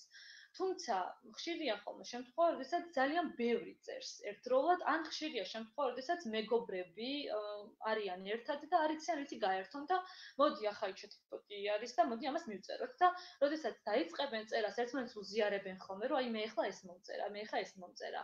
როდესაც ორივე მიწერს მაგალითად გამარჯობას და ორივეს ერთნაირად დაუბრუნებს chatbot-ი, მან უკვე ჩნდება რაღაცნაირად უინტერესობა. ინტერესის ნაკლებობა უჩნდება მომხმარებელს და ეს ძალიან ლოგიკურია. მაგრამ როდესაც დაუბრუნებს ორივეს სხვადასხვანაირად, ეს უკვე ნიშნავს, რომ ის არ არის რაღაც ავტომოპასუხე, რომელსაც ერთი ქრონოლოგია აქვს და ერთი კითხვა-პასუხი იცის მარტო. ის არის ძალიან მრავალფეროვანი და მასთან საუბარი ბევრად უფრო საინტერესოა. ან სხვა მაგალითიც რომ მოგიყვანოთ, მაგალითად ვარ ერთგული მომხმარებელი და დღეს მომეწონა მასთან საუბარი და ხვალაც მივწერ. ალბათ ხვალაც იგივეს მივწერ, ხო, მივესალმები. ხვალაც რომ იგივეს მომწერს და გაგრძელდება ეს რამდენიმე დღე, ჩემთვის ძალიან მოსაწყენი იქნება. ამიტომ, როდესაც მეორე დღეს მივწერ და სხვანაირად მიპასუხებს უკვე და გამოაჩენს ის თავის პერსონალობას, ეს იქნება ჩემთვის ძალიან საინტერესო და უფრო გახანგრძლივდება ჩემი, ანუ მომხმარებლის და chatbot-ის ურთიერთობა. და chatbot-თან სასაუბრო წესების დანერგვა. ეს არის ყველაზე მნიშვნელოვანი, რაც ასე ვთქვათ, დღესდღეობით ხდება. ხშირად მომხმარებლები რაღაცნაირად ცოტა გულგრილები არიან ხოლმე და აი მაგალითად როდესაც chatbot-ი საუბრის დროს ღილაკებს გაჩვენებს, ხო? რაღაცნაირად ჯილდდებიან ხოლმე და არ აკლიკავენ და უნდა თუ ჩაჭრან თუ რაღაცა ესეთი შეხედულებები აქვთ ხოლმე. და ეს ყველაფერი განაპირობებს იმას, რომ chatbot-ი რისთვისაც არის შექმნილი, რომ შენ დაგეხმაროს, ფაქტობრივად იმაში შენ ხელს უშლი. და ამიტომ ჩვენი მისია, ასე ვთქვათ, გახდა ის, რომ მომხმარებლებს ვასწავლოთ თუ როგორ უნდა გამოვიყენოთ ეს ტექნოლოგია სასიკეთოდ, ხო, ჩვენთვის სასიკეთოდ და კი არ შეუშალოთ ხელი, არამედ მაქსიმალურად ავიღოთ მისგან ინფორმაცია. ეს ხდება ისე, რომ მივყვეთ chatbot-ს, ასე ვთქვათ, რასაც გვთავაზობს, ვიყოთ ცოტა ლოიალურები, გავჯიუტდებით და არ იქნება კარგი თუ ვიქნებით, ასე ვთქვათ, ჩაჭრის ინიციატორები და უბრალოდ ჩაჭრის სურვილით თუ არ ვიქნებით, ეს იქნება ძალიან კარგი, იმიტომ რომ საშუალებას მივცემთ, რომ რაც იცის, ის მითხრას და დამეხმაროს და ამიტომ მნიშვნელოვანია ჩვენთვის ეს მომენტი.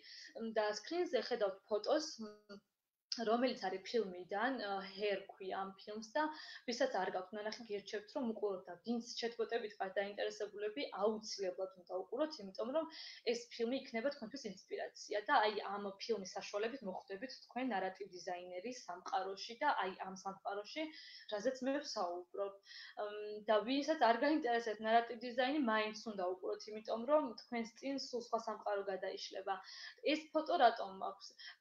ამ ფილმში მე დავინახე ერთ-ერთი ძალიან მნიშვნელოვანი რამ, რაც დავინახე, იყო ის, რომ რამდენად მნიშვნელოვანი და რამდენად დიდი, ასე ვთქვათ, ეფექტის მომხდენი არის, როდესაც მომხმარებელს კარგად იცნობ, ანუ ვის ესაუბრები, ანუ როდესაც კარგად იცი ვის ესაუბრები, chatbot-ის და კონკრეტული ადამიანის საუბარი არის ძალიან მრავალფეროვანი, ძალიან საინტერესო და ბევრის მომცემი.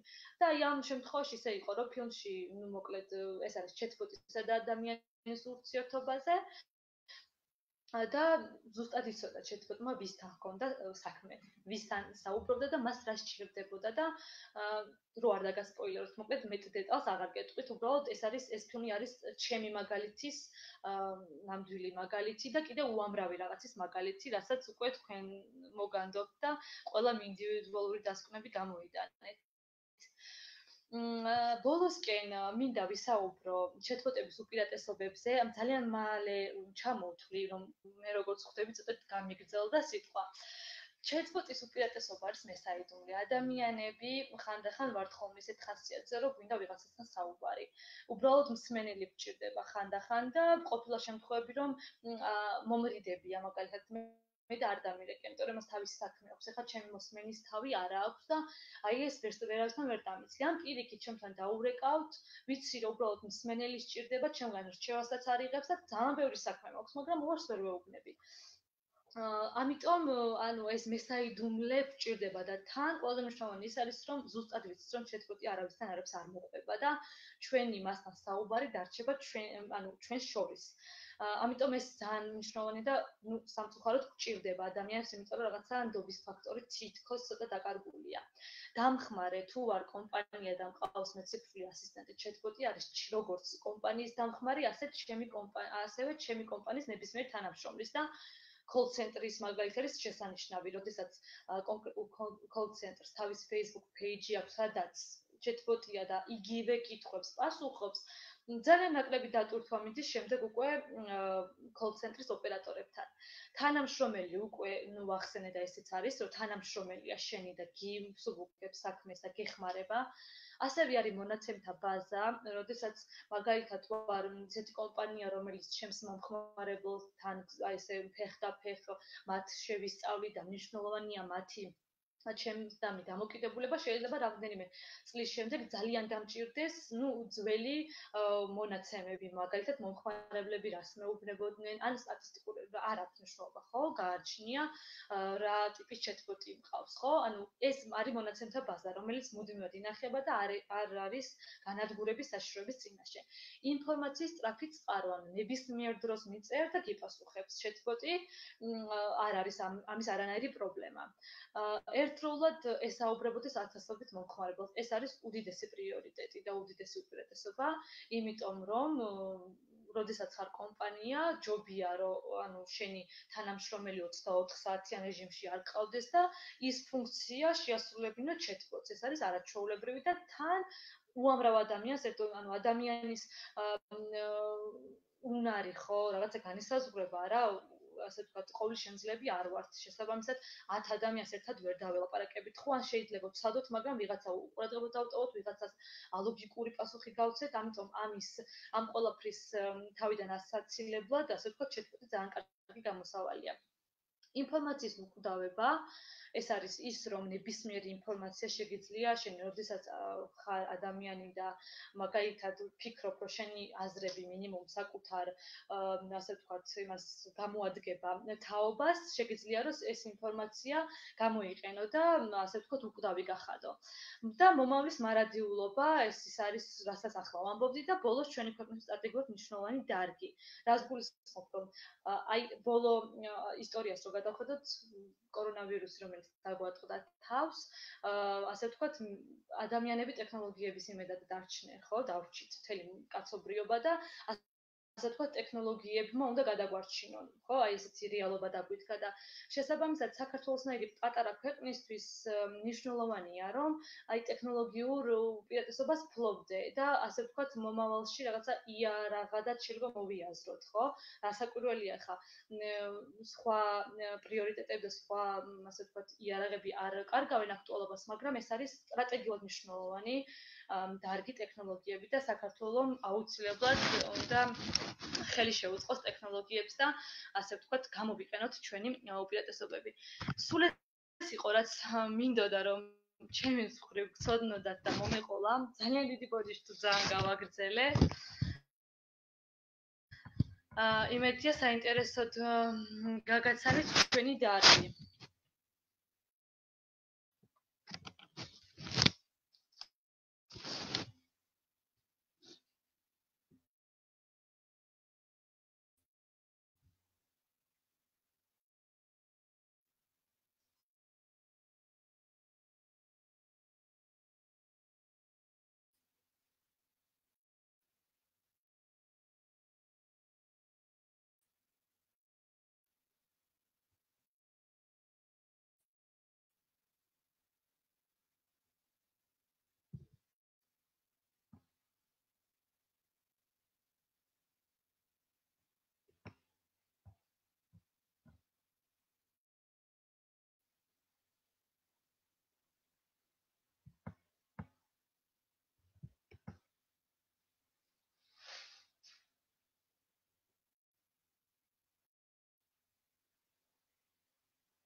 პირველ რიგში მინდა დავაზუსტო, იმიტომ რომ რაღაცას ცოტა ჭედავდა წეღან და ტექნიკური ხარვეზები რომ გამოვიწყოთ. ჩემი ხმა თუ ისმის, ეს მაინტერესებს. მე მესმის მარიამ. კარგი, მაშინ ახლა screen share-ს გავაკეთებ ჩემი პრეზენტაციის და ესეც დამიდასტურეთ, რომ ნამდვილად ჩანს.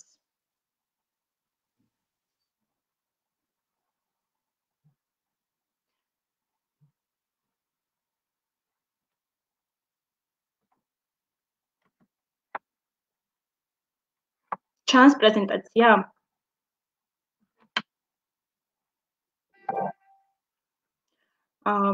კარგით, მოგესალმებით კიდევ ერთხელ. თამთამ უკვე ძალიან საინტერესოდ ისაუბრა და გაგაცნოთ თვითონ ჩატბოტების ისტორია, ნარატივ დიზაინერის პროფესიაზეც ისაუბრა და მე ვეცდები რომ გავაგრძელო და თან ვეცდები ისე გავაგრძელო რომ ძალიანაც არ განმეორდე და ახალი ინფორმაციები მოგაწოდოთ ამ პროფესიის შესახებ და თვითონ ეს სათაურიც, ანუ რატომ ავირჩიეთ მომავლის ნარატივი, ამასაც განვარტავ რამდენიმე სიტყვით. ავირჩიეთ ეს სახელი პირველ რიგში, იმიტომ რომ ვუცხოვთ რომ თქვენ ძალიან მოგვეწონა რაღაც ძალიან დიდი მართლაც ნარატიულად და მხატვრულად ჟღერდა მომავლის ნარატივი და მეორე მხრივ კიდევ იმიტომ რომ ჩატბოტები იმდენად ახალი დარგია და ახალი მიმართულებაა საერთოდ ციფრულ ტექნოლოგიებში, რომ ხშირად გვეუბნებიან ხოლმე, რომ აი თქვენ რასაც აკეთებთ ეს მომავლის პროფესია, სწორედ აქედან გამომდინარე რაღაცნაირად ავირჩიეთ ეს სახელი ჩვენი დღევანდელი თემისთვის. სამ ძირითად პუნქტს, ასე ვთქვათ, კომპონენტს აერთიანებს ნარატივ დიზაინი, ეს არის თხრობა, კომუნიკაცია და chatbot-ების ტიპები. ანუ აი ეს სამი ძირითადი, ბევრია რა თქმა უნდა კიდევ, მაგრამ ეს სამი ძირითადი კომპონენტია, რისგანაც ნარატივ დიზაინი შედგება და სწორედ აი ამ სამს ჩავშლით დღევანდელ პრეზენტაციაში. პირველ რიგში ცოტათი შორიდან დავიწყებ, მაგრამ ბევრს არ შევჩერდები, თავს არ შეგაწყენთ, ანუ როდესაც სიტყვა ნარატივი გვესმის, პირველი ასოციაცია ალბათ ყველას და მეც მათ შორის პირველ რიგში ყოველთვის გვიჩნდება ხოლმე ლიტერატურასთან და წიგნებთან, რაც ბუნებრივიც არის, რადგან თხრობის სხვადასხვა ფორმები სწორედ ლიტერატურიდან მოდის, ჯერ კიდევ არ ვიცი დასაბამიდან ალბათ რაც ლიტერატურა არსებობს იქიდან მოყოლებული. აქედან გამომდინარე, აი ეს პირველი ასოციაცია სწორედ ლიტერატურასთან ჩნდება, როდესაც სიტყვა ნარატივი გვესმის და ახლა ცოტა ნარატივ დიზაინშიც რომ გადმოვიტანოთ ლიტერატურის ცნება, ხო? ანუ იგივე კიბერგალაქტიონი პირველი ქართული chatbot-ი, რომელიც თამთამ უკვე ისაუბრა და უკვე ვიცით რაც არის, ანუ სხვა არაფერია, შეიძლება ითქვას, თუ არა ინტერაქციული წიგნი, რომელსაც შეგიძლია რომ ესაუბრო და შეიტყო ყველაფერი ფაქტობრივად, როგორც პოეტის შესახებ, ისე მისი შემოქმედების შესახებ. ხო, სხვათა შორის ისიც მინდა აღვნიშნო, ბარემ რა კი კიბერგალაქტიონზე და ლიტერატურაზე ვსაუბრობთ, რომ ბოლო პერიოდში ძალიან გაიზარდა მაგალითად სკოლის მასწავლებლების მხრიდან დაინტერესება კიბერგალაქტიონის მიმართ და იქ წერენ ხოლმე ანიმაში და გთხოვენ რომ მივცეთ საშუალება სასკოლო პროგრამაში, ანუ როდესაც გალაქტიონზე აქვს დაუშვათ ქართულის გაკვეთილი, გამოიყენონ. აქედან გამომდინარე, ნარატივ დიზაინთანაც პირდაპირ იკვეთება ლიტერატურა, იმიტომ რომ ფაქტობრივად ინტერაქციული წიგნების მწერლები ვართ, შეიძლება ითქვას. მეორე ასოციაცია, ასე ვთქვათ, სიტყვა ნარატივებსაც გვესმის, ალბათ სხვებსაც, მაგრამ მე პირადად ყოველთვის მაქვს ხოლმე დრამატურგიასთან, თეატრთან და ნუ აქაც ბევრად აღარ შევჩერდები ბევრით, ანუ ყველას გვესმის ალბათ რატომ, აქაც ჩვეულებრივად ანუ აიწერება პიესა, რომელსაც შემდეგ გადმოცემის თავისებური ფორმა აქვს და ესეც თხრობის თავისებური ფორმა და მანერა არის.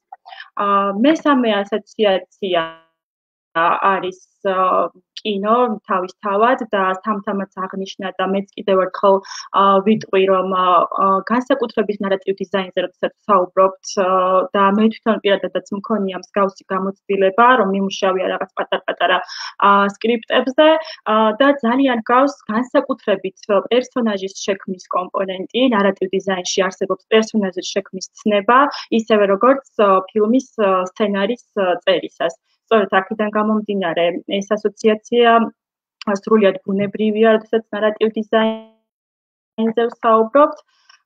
მეოთხე ეს არის რეკლამა მიწერია აქ, მაგრამ უფრო რომ დავკონკრეტდე copywriting-ი და აქ ცოტათი შევჩერდები, რადგან ყველაზე მეტად ნარატივ დიზაინი თუ კი რამეს გავს, ანუ დღევანდელ პირობებში, ანუ თუ შეიძლება რომ ყველაზე მეტად რაღაცის შევადოთ, სწორედ copywriting-ი არის, რადგანაც აქაც გვიწევს, ანუ პირველ რიგში აქაც ვმუშაობთ იმაზე, რომ ასე ვთქვათ, ციფრულ თხრობაზე ვმუშაობთ, ციფრული სტორითელერები ვართ და როგორც copywriter-ი წერს დაუშვათ, ეს იქნება რაიმე სარეკლამო რგოლის ტექსტი თუ უბრალოდ რაღაც სლოგანი თუ ვებგვერდის ტექსტები იქნება თუ სოციალურ ქსელებში დასაპოსტი ეგრეთ წოდებული ტექსტები და ასე შემდეგ ყველაფერი, რასაც copywriter-ი წერს, ანუ დაახლოებით იგივე პროცესის გავლა გვიწევს ჩვენს ნარატივ დიზაინერებს. სწორედ აქედან გამომდინარე, ხშირად პირდაპირ ამ ტერმინითაც მოგმართავენ ხოლმე, რომ აი chatbot-ის copywriter-ები ხართ თქვენ, რადგან აქაც განსაკუთრებით ბიზნეს ინდუსტრიებისთვის ვქმნით chatbot-ს, დამკვეთთან გვაქვს ურთიერთობა, ვითვალისწინებთ მის იმიჯს, ვითვალისწინებთ რისი თქმა უნდა, რა მესიჯის მიტანა უნდა მომხმარებლამდე და იმის მიხედვით ეწყობა შემდეგ მთელი ტექსტი, რაც chatbot-ში იწერება. მეხუთე და ძალიან მნიშვნელოვანი ასოციაცია არის თამაშები, ვიდეო თამაშებს გულისხმობ და დასაწყისში აღვნიშნე კიდევაც, როდესაც გაგეცანით, რომ ნარატივ დიზაინერის პროფესია თვითონ ეს ტერმინი სწორედ გეიმ დიზაინიდან მოდის, ანუ chatbot-ებთან ესე პირდაპირ კავშირში თავდაპირველად არ იყო და ყველაზე მეტი კავშირი ალბათ სწორედ ამ მიმდინარეობასთან, ამ სფეროსთან აქვს ნარატივ დიზაინს.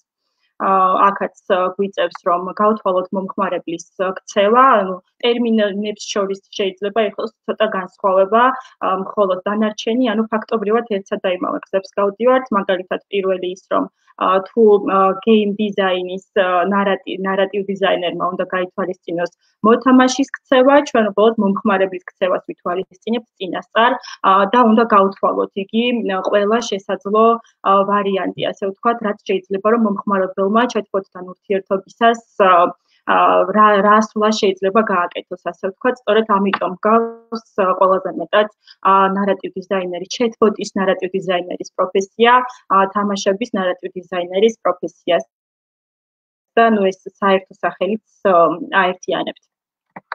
და ნუ მეექვსე ასოციაცია, როდესაც თვითონ სიტყვა ნარატივი გვესმის, არის აუცილებლად chatbot-ები, რომლებიც ყველასთან შედარებით, რაც აქამდე ჩამოვთვალეთ, ყველაზე ახალი მიმდინარეობა არის, ასე ვთქვათ, ახალი სფერო, ციფრული storytelling-ის ახალი ფორმა არის chatbot-ები და ხვდებით ორი ძირითადი ტიპის chatbot-ებს.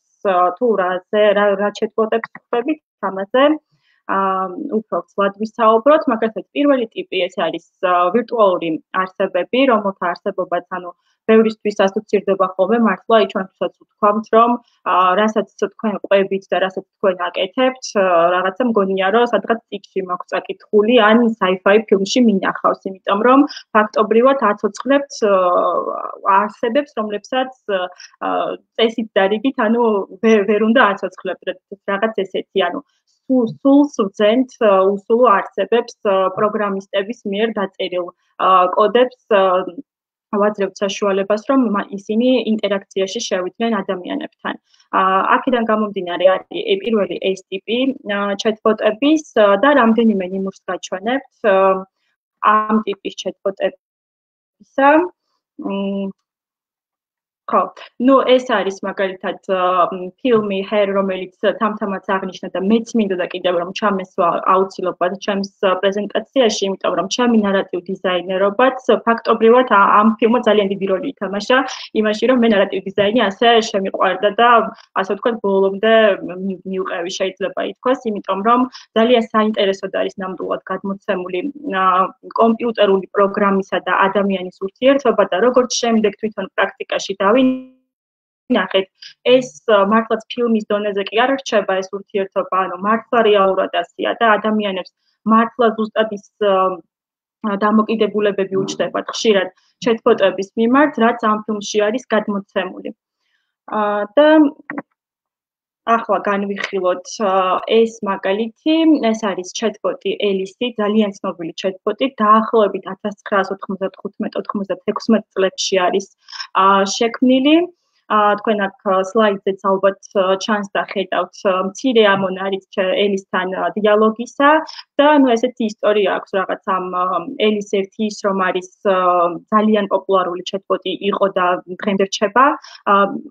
არის Eliza-ს, ანუ პირველი chatbot-ის, რომელზეც თამთამ უკვე ისაუბრა, ანუ მისი ინსპირაციით არის შექმნილი და ეს სახელით ანუ ოდნავ გადაკეთებული არის, მაგრამ სწორედ Eliza-დან მომდინარეობს და მეორე აი ფილმი Harry, რომელიც უკვე ბევრჯერ ვახსენეთ, ანუ მისი რეჟისორი ერთ-ერთ ინტერვიუში აღნიშნავს, რომ სწორედ Alice-თან საუბარი, აი ამ chatbot-თან, რომელსაც ახლა მონიტორებზე ვხედავთ, ეს chatbot-ი გახდა მისთვის ინსპირაცია, რომ შეექმნა Samantha-ს პერსონაჟი და საერთოდ ეს ამ ფილმის სცენარი დაეწერა.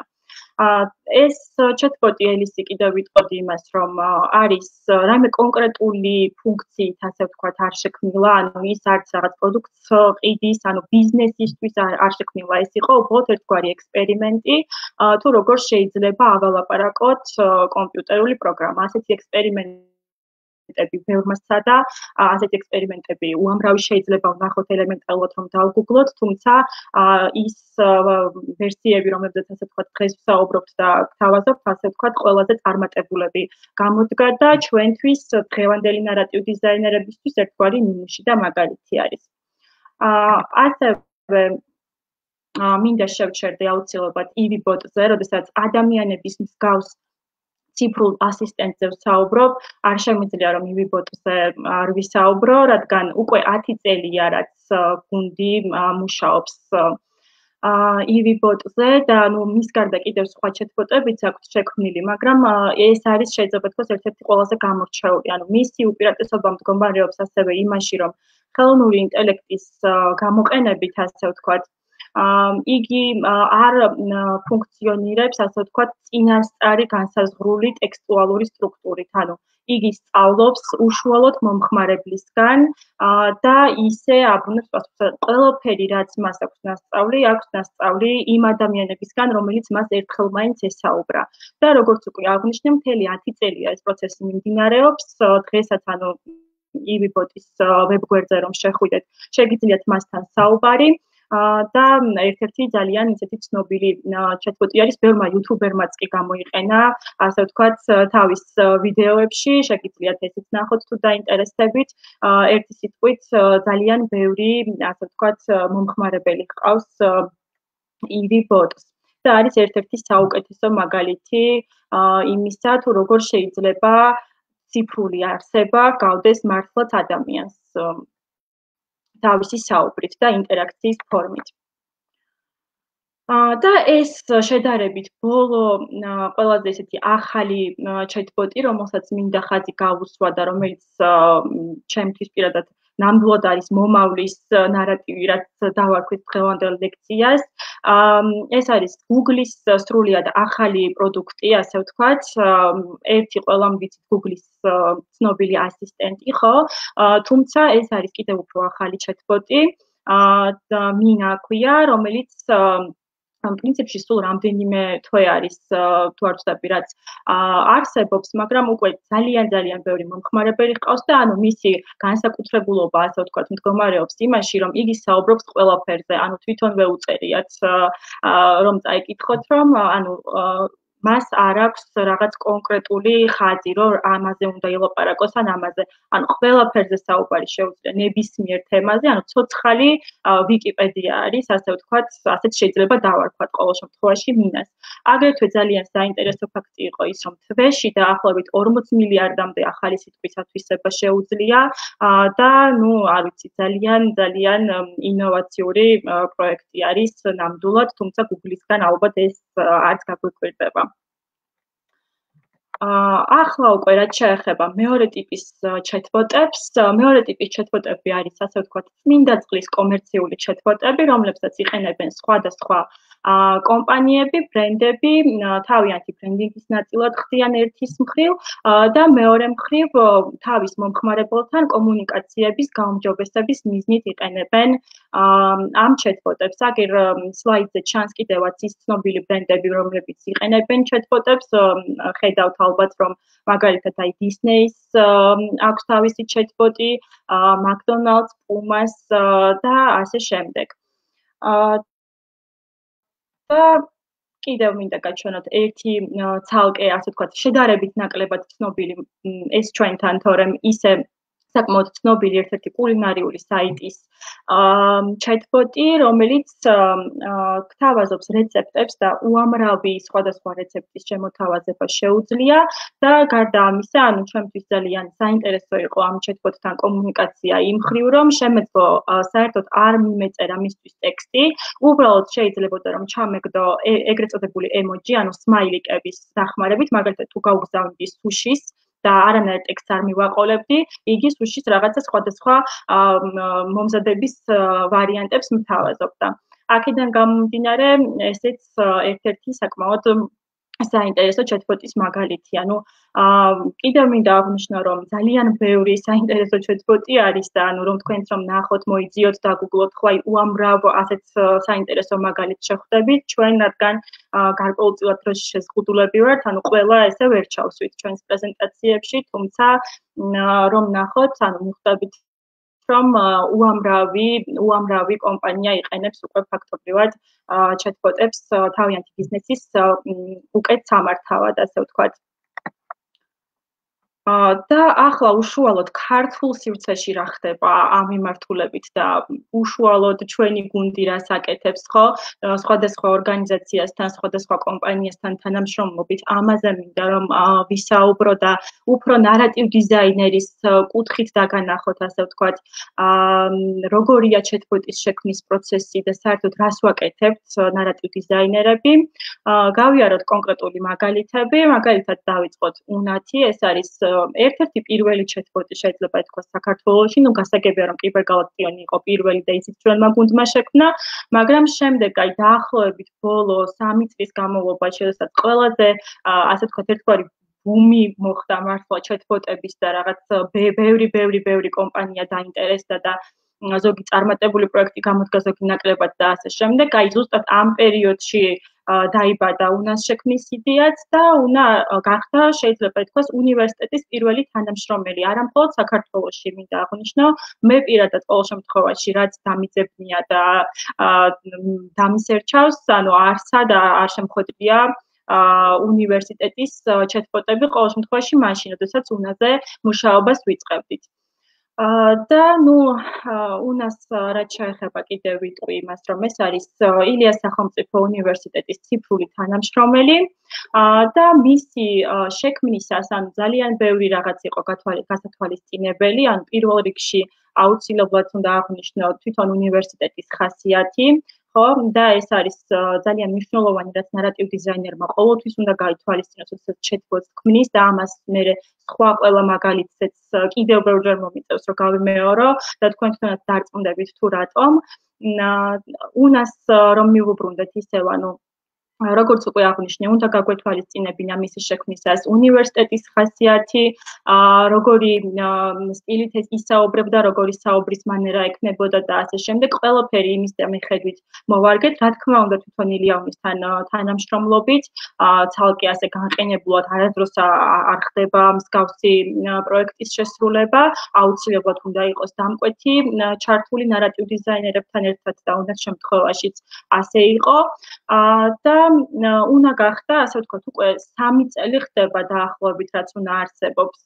კარგად მახსოვს მისი შექმნის თარიღიც, ან პრეზენტაციის თარიღი უფრო სწორად, ივნისში ხდება 3 წლის ჩვენი უნა და მინდა აღვნიშნო, რომ მის რედიზაინზეც მუშაობთ ახლა ილიავნისთან ერთად და იმედი მაქვს, რომ განახლებულ უნას ძალიან მალე იხილავს თავისი ერთგული მომხმარებელი, რომელიც ძალიან ბევრი ყავს, მინდა აღვნიშნო დღესდღეობით ზუსტ რიცხვს ახლა ვერც გავიხსენებ, მაგრამ დაახლოებით ალბათ 100,000-მდე მომხმარებელია უნას სტატისტიკაში დაფიქსირებული.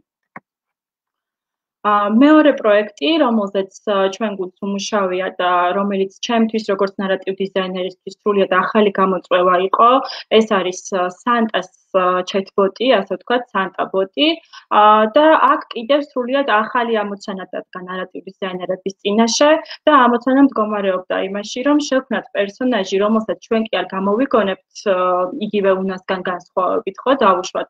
არამედ ისეთი პერსონაჟი უნდა შეგვექმნა, რომელიც უკვე ისედაც ყველას უყვარს. აი აქ სლაიდიც მაქვს ხო გამოტანილი, როგორ უნდა ვწეროთ იმაზე, ვისაც უკვე ძალიან ბევრჯერ დაუწერიათ, ხო, დამეთანხმებით უამრავი ტექსტი გვაქვს წაკითხული, უამრავი ფილმი გვინახავს ამ პერსონაჟზე და როგორ უნდა შევქმნათ ყველასთვის საყვარელი პერსონაჟის ახალი სახე. ნუ გააციფრულო ასეთი ცნობილი პერსონაჟი, ეს ნამბოთ იყო ერთგვარი გამოწვევა ნარატივ დიზაინერებისთვის და აი ცოტა რომ აი შიდა პროცესშიც რომ ჩაგახედოთ მათთვის ისაც ნარატივ დიზაინი და გაინტერესებთ, ანუ რა თქმა უნდა ისევ და ისევ დამკვეთთან თანამშრომლობით ვისთვისაც კეთდებოდა ეს chatbot-ი და ის იყო EastPoint-ის ერთ-ერთი კამპანიის, საახალწლო კამპანიის, რა თქმა უნდა, ნაწილი, რომელსაც ერქვა გჯერა, არ გჯერა და ყველაფერი, ანუ ამ კამპანიაზე მოვარგეთ მაქსიმალურად, დამკვეთმა გაგვაცნო თავისი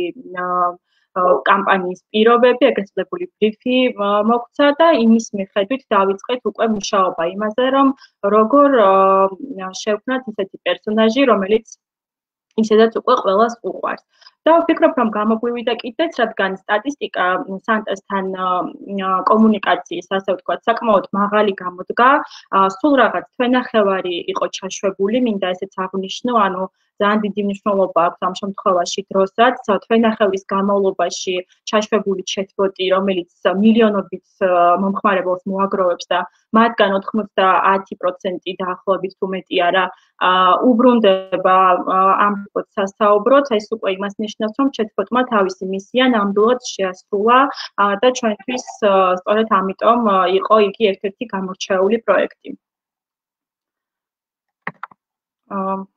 მესამე პროექტი ჩემთვის ძალიან საყვარელი, რომელსაც მინდა რომ რამდენიმე წინადადებით შევჩერდე, არის ინგლისურენოვანი chatbot-ი. ეს კიდევ ერთი ახალი გამოწვევა იყო, ასე ვთქვათ, ნარატივ დიზაინერებისთვის, რადგან მანამდე თუ ქართულ ენაზე ვქნით chatbot-ებს, ახლა გვიწევდა რომ მთელი ჩვენი ეს ცოდნა, რაც ნარატივ დიზაინში გვაქვს, ანუ ისიც გასათვალისწინებელია აქ, რომ როდესაც ნარატივ დიზაინერი ხარ, შენ მუშაობ პროგრამისტების მიერ შექმნილ აწყობილ კონკრეტულ პლატფორმაზე, ხო, რომელსაც თავისი ფუნქციონალი აქვს, თავისი რაღაც ტექნიკური თავისებურებები აქვს, რომელიც მხოლოდ შენ და იმ პროგრამისტების გუნდმა იცის, ასე ვთქვათ, რომელთან ერთადაც მუშაობ, ხო, ამ ყველაფერზე.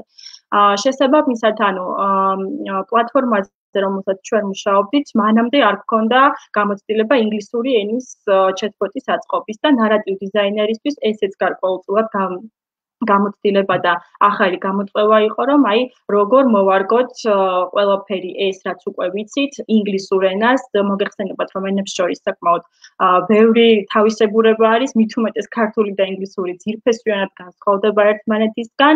აქედან გამომდინარე, ნარატივ დიზაინერს ზოგჯერ აი ასეთ უწევს ხოლმე ძალიან ბევრი, ასე ვთქვათ, გამოწვევის წინაშე დადგომა. თუმცა რაღაცნაირად გადავჭერით ეს პრობლემა, გავაკეთეთ city bot-ი, რომელიც თვითონ პერსონაჟზეც რომ გითხრათ თუ რა იყო, არის ჩვენი დედაქალაქის თბილისის chatbot-ი და მასზე ძალიან ცოტა დრო გქონდა რომ გვემუშავა, რადგან ფრანკფურტის წიგნების ფესტივალისთვის ვამზადებდით ამ chatbot-ს და სულ რაღაც 3 დღე, ანუ თვითონ იქ პავილიონში გამოფენის ფარგლებში იყო ჩაშვებული ეს chatbot-ი და საკმაოდ ბევრი, ძირითადად უცხოელები და იქ მყოფი ფესტივალზე მყოფი ადამიანები ესაუბრებოდნენ, საკმაოდ ბევრი მომხმარებელი ჰყავდა და ძალიან საინტერესო იყო კიდევ იმ კუთხით, რომ როდესაც ქალაქს აციფრულებ, ასე ვთქვათ, და როდესაც გეუბნებიან, რომ შენ უნდა შექმნა ციფრული თბილისი, ანუ ეს კიდევ დამოწმუნეთ ძალიან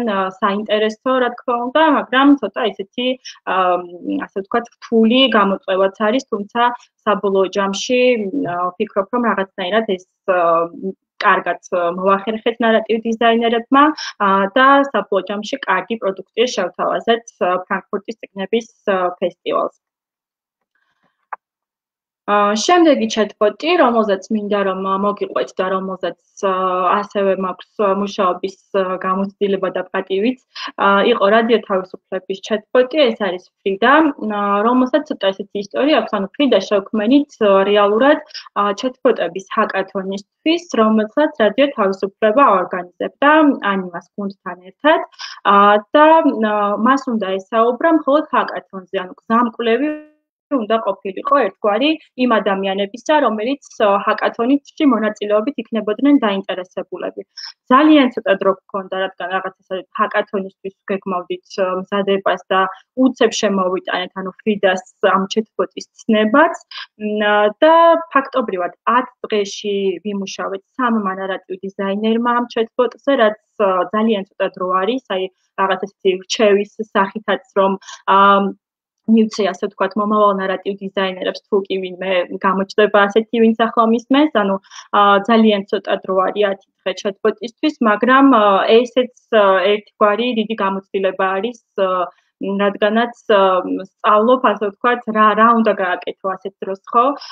დგება ასეთი ამოცანა ნარატივ დიზაინერის წინაშე ასეთ დროს, რომ ერთი ყველაფერი რაც ვიცი, რაც აქამდე პრაქტიკაში მქონია, ამ ყველაფერს ერთ chatbot-ში 10 დღეში ვერ ჩავდებ და ამიტომ ორიენტირი უნდა გავაკეთო იმაზე, რაც ყველაზე მეტად, ანუ ამოცანა უნდა დავუსვო, ასე ვთქვათ, chatbot-ს და იმ ამოცანას უნდა პასუხობდეს მთავარი, ანუ რაღაცეების გვერდზე გადადება მოგვიყვდა ამ შემთხვევაში. თუმცა თუმცა მინდა აღვნიშნო აუცილებლად, რომ ეს 10 დღე რომ გავიდა და ჰაკათონი რომ ჩატარდა, ფრიდამ გააგრძელა თავისი არსებობა, ანუ დღესაც შეგიძლიათ მას თავის Facebook გვერდზე რომ მიწეროთ და ესაუბროთ, ამის შემდეგ კიდევ განვითარდა რადიოსთან თანამშრომლობით ჰაკათონის გამარჯვებულები მუშაობდნენ მასზე და შეიძინა ძალიან ბევრი კვიზი, სახალისო როგორც სახალისო ისე შემეცნებითი კვიზები და დღესდღეობითაც შეგიძლიათ მასთან საუბარი. ეს რაც შეეხებოდა ფრიდას და კიდევ ერთი ჩემთვის ძალიან საყვარელი პროექტი არის და მინდა რომ ცოტა უფრო მეტად განვავრცო ეს პროექტი და რისი ნაწილი არის ამაზეც ვისაუბრო, ანუ ეს არის chatbot-ი Artifico, რომელიც შეიქმნა განათლების სამინისტროსთვის. და არის იმ პროექტის ნაწილი, რომელსაც ქვია ახალი სკოლის მოდელი. ანუ დღესდღეობით რაღაც რატომღაც არ ვიცი ჯერ კიდევ, მიუხედავად იმისა, რომ ძალიან ბევრი რაღაც ხდება ტექნოლოგიების სფეროში და ციფრულ ტექნოლოგიებში, მაინც რატომღაც ბავშვებს ძირითადად კომპიუტერის თუ гаджеტის, ასე ვთქვათ, ხსენებაზე ყოველთვის მარტო თამაში ახსენდებათ და ფიქრობენ, რომ ანუ რაღაც სასარგებლო, ანუ მშობლებისგანაც არის ხოლმე ხშირად ეს დამოკიდებულება, რომ ამაში სასარგებლო არაფერი არ არის. რეალურად, ანუ ამ პროექტის ერთ-ერთი მიზანი სწორედ ისიც იყო, რომ დაგვენახებინა ყველასთვის, როგორც ბავშვებისთვის, ისევე უფროსებისთვისაც, რომლებიც კომპიუტერს მხოლოდ სათამაშოსთან ასოცირებენ, ხო, რომ შეიძლება კომპიუტერის საშუალებით შენ მიიღო განათლება. და ნუ აი Artifico არის ამისი მაგალითი, არის ხელოვნების chatbot-ი მესამე-მეოთხე კლასელებისათვის, ანუ მესამე-მეოთხე კლასში ძირითადად ხელოვნებაში რა პროგრამაც ისწავლება, ის პროგრამა არის ჩატვირთული ამ chatbot-ში და ის არის ელექტრონული რესურსების, ასეთი თამაში არის, მოკლედ ელექტრონული რესურსები, შემეცნებითი თამაში და მისი ნაწილი არის. Artifico-ს გარდა კიდევ 3 ასეთი საგნის chatbot-ი გაკეთდა და ყოველივე მათგანზე ჩვენ ნარატივ დიზაინერებს მოგვიწია, ну, რა თქმა უნდა, ძალიან ბევრი მუშაობა რომ გვიწევს ზოგადად თითოეულ chatbot-ზე, ну, ამაზე ხა დიდად არ შევჩერდები, მე მგონი ისედაც ყველასთვის ნათელი არის, უბრალოდ ნარატიული კუთხით რო შევხედოთ, ხო, ანუ ამ 4 chatbot-თან მოგვიწია რომ გაგვეთვალისწინებინა პირველ რიგში ის, რომ ბავშვებისთვის კეთდება, შესაბამისად, ანუ სრულიად სხვაგვარი ენა აქვს, მე არ ვიცი ახლა აქ სკრინზე თქვენთან კარგად ჩანს თუ არა, მაგრამ ну აი რაღაცა გამარჯობა ჩემო პატარა მეგობარო და აი აბსოლუტურად სხვანაირი ტექსტების წერა გვიწევს, როდესაც ასეთ პატარა ასაკის მომხმარებელზე ვთვლით ჩვენს chatbot-ებს. გარდა ამისა, უნდა გავითვალისწინოთ ისიც, რომ ვის chatbot-ს ვაკეთებთ, ხო, მაგალითად ხელოვნების chatbot-ს უნდა უყვარდეს ხელოვნება სიტყვაზე და მისი პერსონაჟი უფრო ასე ვთქვათ ხელოვანი ტიპი უნდა იყოს, მუსიკის chatbot-ი მუსიკის, ბუნების რაღაცა ბუნების ენით უნდა საუბრობდეს, ასე ვთქვათ, და ასე შემდეგ. ანუ ყოველი ახალი chatbot-ი, ყოველი ახალი პერსონაჟია, ამის თქმა მინდა მოკლედ რომ შევაჯერო. და აუცილებლად უნდა გავითვალისწინოთ ყოველთვის ნებისმიერი chatbot-ის შექმნისას მომხმარებელი, ანუ ის ადამიანი, რომელსაც გათვლილი გვაქვს ეს chatbot-ი, რომელსაც ვქმნით. და შემდეგი, ანუ ჩემთვის ერთ-ერთი კიდევ ყველაზე ახალი პრინციპში და ძალიან საყვარელი პროექტი, ეს არის სივრცე 19, Space 19, იგივე, რომელიც შეიქმნა აი ბოლო დროინდელ მოვლენებს გამოეხმაურა, ასე ვთქვათ, და COVID-19-ის თემატიკაზე შევქმნით გუნდმა ციფრული მეგობარი, რომელიც ერთი მხრივ გესაუბრება თვითონ კორონავირუსის და პანდემიის შესახებ და ოფიციალურ წყაროებზე დააყრდნობით, რასაკვირველია, გაწვდის ინფორმაციას იგივე სიმპტომატიკის შესახებ თუ დაინფიცირებულების რაოდენობის თუ გამოჯანმრთელებულების რაოდენობის შესახებ და ასე შემდეგ ერთი სიტყვით და მეორე მხრივ ხდება შენი ციფრული მეგობარი, რომელსაც შეგიძლია უბრალოდ ესაუბრო, ან იგი გთავაზობს სხვადასხვა აქტივობას თუ როგორ გაიყვანა დრო თვითიზოლაციაში. რატომ გაჩნდა ახლა საერთოდ იდეა, რომ ესეთი chatbot-ი შექმნილიყო სოციალურ ქსელებში დაწყებული იმ დღიდან, როდესაც ეს თვითიზოლაცია და საგანგებო მდგომარეობა გამოცხადდა, ძალიან გააქტიურდა შეკითხვა, მათ შორის ჩემი, ასე ვთქვათ, Facebook მეგობრების გვერდებზეც და არა მარტო, რა ვაკეთო და დრო რით გავიყვანო.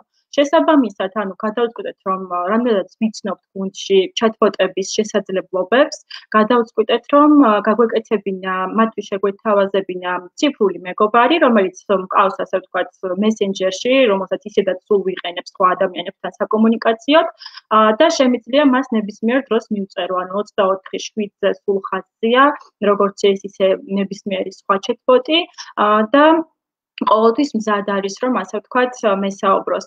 რაც შეეხება თვითონ მის ასე ვთქვათ, მოხმარების სტატისტიკა ხო, რამდენად დიდია ამაზეც რომ ვისაუბროთ, ჯერ მე მგონი ერთი თვეც არ არის, რაც 19 ჩაშვებული გვყავს და არ ვიცი, ათასობით მომხმარებელს ესაუბრა უკვე და ესაუბრება ახლაც ამ მომენტში ჩვენი სივრცე 19 და ის კიდევ უფრო მეტად იხვეწება, მიუხედავად იმისა, რომ ბეტა ვერსიად ჩავუშვით და ამ ბეტა ვერსიაზე ჩაშვებაზეც მინდა რომ ორიოდე სიტყვით აღნიშნო, რომ როდესაც ბეტა ვერსიად, ეგრეთ წოდებულ სატესტო ვერსიად უშვებ chatbot-ს, იქ გიწევს narrative designer-ს კიდევ დამატებით, ასე ვთქვათ, ასეთი ტიპის მუშაობა, რომ ყოველი ახალი მომხმარებელი, რომ ფაქტობრივად chatbot-თან ერთად, როგორც chatbot-ი ერთდროულად ვამბობთ, რომ ათასობით მომხმარებელს პასუხობს, ისე ის narrative designer-ების გუნდი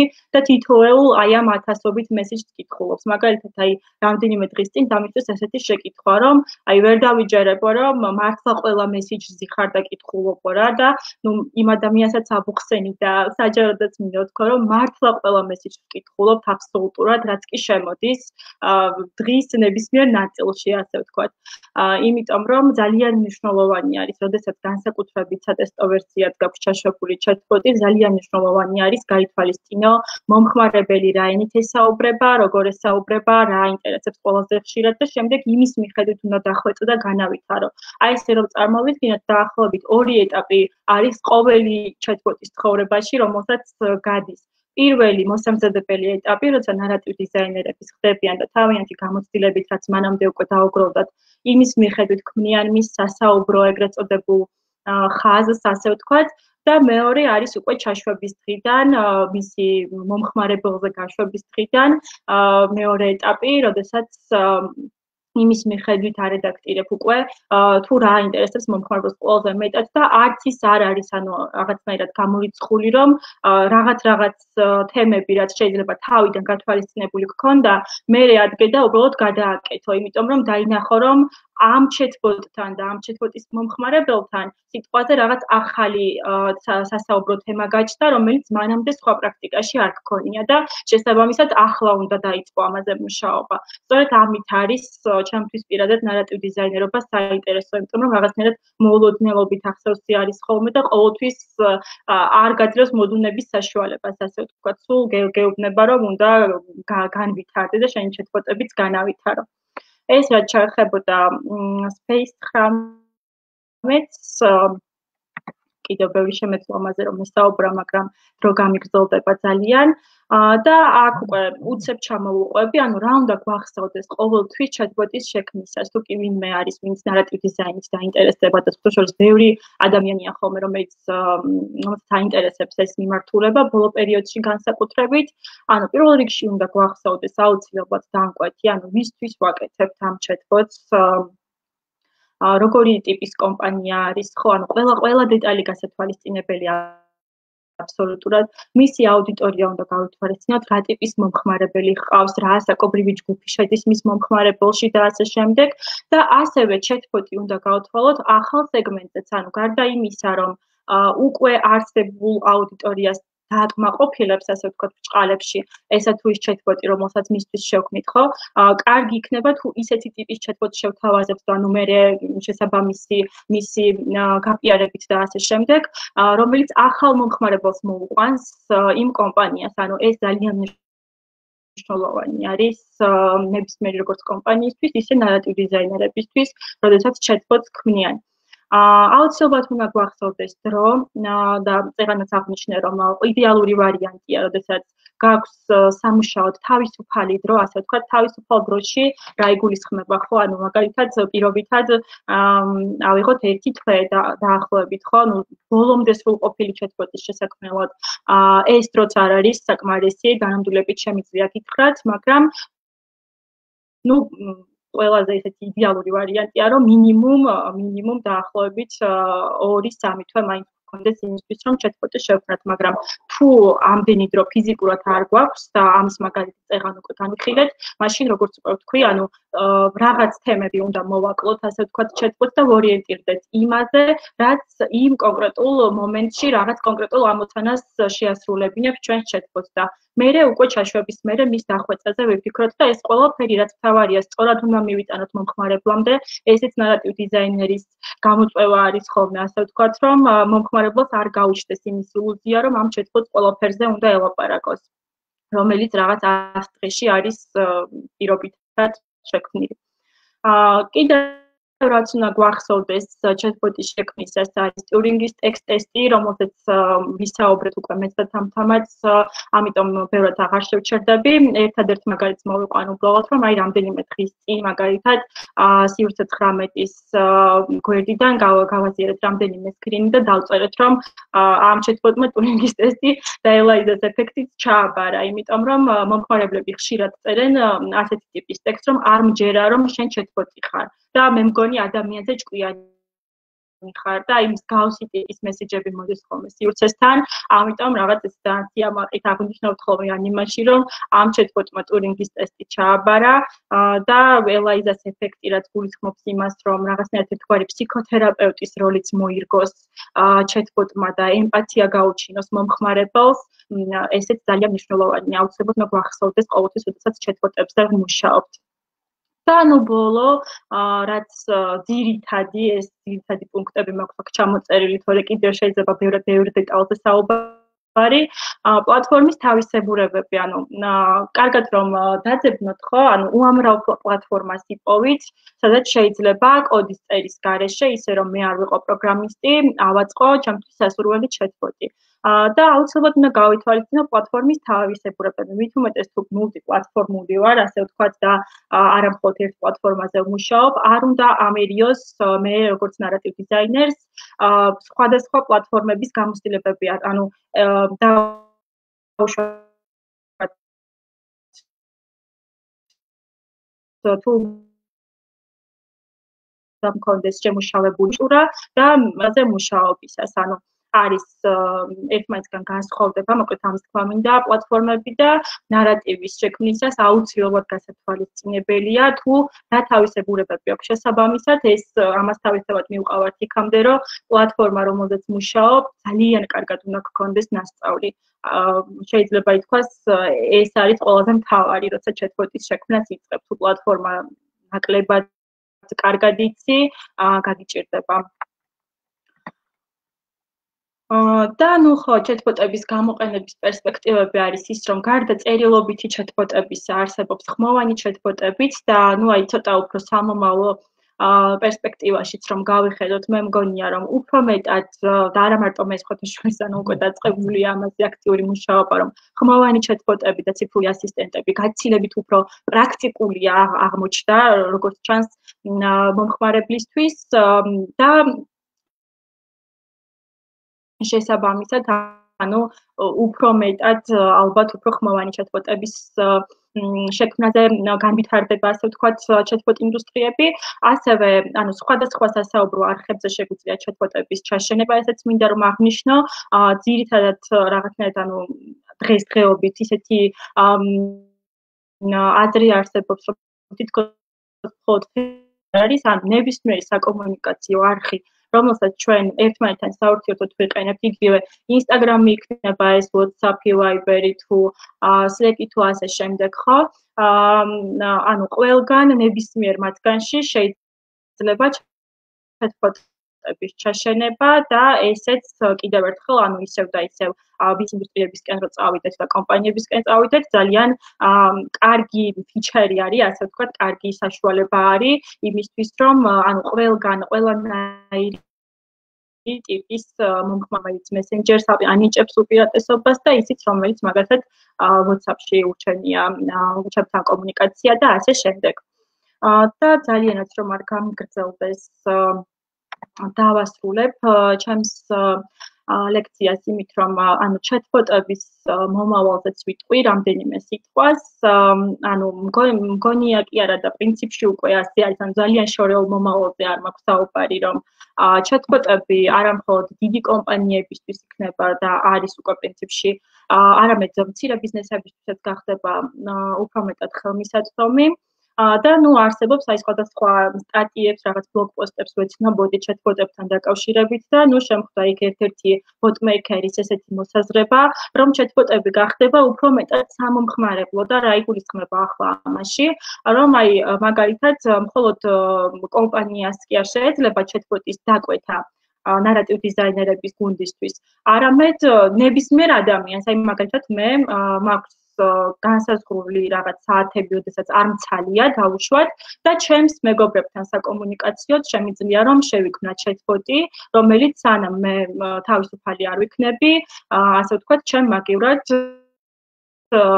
პასუხებს დააბრუნებს. ნუ ერთ-ერთი მოსაზრება ესეც არის როდესაც chatbot-ების მომავალზე ვსაუბრობთ და კიდევ მინდა აღვნიშნო კიდევ ერთი რაღაც, რომ აი მაგალითად წლების წინ, როდესაც კომპანიას არ ჰქონდა web-გვერდი, რაღაც ესეთი გამოთქმაც მახსოვს, რომ თუ კომპანიას web-გვერდი არ აქვს, ის ფაქტობრივად არ არსებობსო. რასაც ალბათ დავეთანხმებით კიდევაც დღევანდელი ტექნოლოგიების პირობებიდან გამომდინარე და ნუ მერე იყო უფრო ანუ სოციალური ქსელების არსებობა, ანუ კომპანია თუ რაღაც სიტყვაზე Facebook-ზე არიძებნება და Instagram-ზე არიძებნება რაღაც თქოს რაღაც გვაკლია ჩვენ მომხმარებლის კუთხიდან რო შევხედოთ და ის არსებობს ესეთი მოსაზრებაც რომ მალე აი ამ ორს გაუტოლდება chatbot-ებიც და უკვე ანუ კომპანიებისთვის ერთგვარი საჭიროებაც იქნება არა ის რომ უნდა თუ არ უნდა ამის გაკეთება ასე ვთქვათ ერთგვარი საჭიროებაც დადგება იმისა რომ chatbot-ი აუცილებლად ყავდეს და იყენებდეს მას თავის მომხმარებელთან საკომუნიკაციოდ და ნუ თვითონ chatbot-ებიც მგონია რომ ძალიან დაიხვეწება და სწორედ აქეთ მიდის chatbot-ების ტექნოლოგიები რომ ძალიან განვითარდნენ და კიდევ უფრო მეტ თემაზე შეცვლონ საუბარი, კიდევ უფრო ადამიანურები გახდნენ და კიდევ უფრო ჭკვიანები გახდნენ და ну მაგალითად არსებობს ესეთი ექსპერიმენტებიც რომ მულტილინგური chatbot-ები შეიქმნას მაგალითად ანუ chatbot-ი რომელიც ერთ ენაზე კი არ გესაუბრება არამედ რამდენიმეზე ერთდროულად და უფრო ესეთი საერთაშორისო ტიპაჟია ასე ვთქვათ შესაბამისად აი შეიძლება ითქვას რომ ალბათ ამ მიმართულებებსაც აიღებენ chatbot-ის შემქმნელები სამომავლოდ. თვითონ ნარატივ დიზაინერის პროფესიის მომავალს კი რაც შეეხება ჩემი აზრით როგორც დასაწყისშივე აღვნიშნე ისედაც უკვე მომავლის პროფესია არის და ისიც განვითარდება ალბათ იმ chatbot-ების განვითარებასთან ერთად რომელზეც მოუწევს მუშაობა, ასე ვთქვათ, ახალი ფუნქციონალები დაემატება chatbot-ს, ახალი ნარატივის რედიზაინი მოუწევს თვითონ ნარატივ დიზაინერსაც და ეს პროცესი ახლაც უკვე დაწყებულია პრინციპში და რაღაც ისეთ შორეულ მომავალზე ნამდვილად არ ვსაუბრობთ და იმედი მაქვს რომ ნარატივ დიზაინით ბევრად მეტი ადამიანი იქნება დაინტერესებული, იმიტომ რომ ნამდვილად ძალიან საინტერესოა პირველ რიგში და ასევე ძალიან პერსპექტიულია, რადგან ტექნოლოგიები სულ უფრო და უფრო ვითარდება და ეს პროცესი სტატიკურია, ალბათ უკვე ვეღარ გახდება. აქედან გამომდინარე, ალბათ სწორი მოსაზრებაა ის, რომ ბევრ ადამიანს დაინტერესებს უფრო ნარატივ დიზაინერის პროფესიის შესწავლა. იმედი მაქვს რომ არაფერი არ გამომრჩა, მადლობა ყურადღებისთვის და მე პრინციპში ჩემი პრეზენტაციის ნაწილი დავამთავრე, იმედია ძალიან არ გამიგრძელდა ჩემი საუბარი.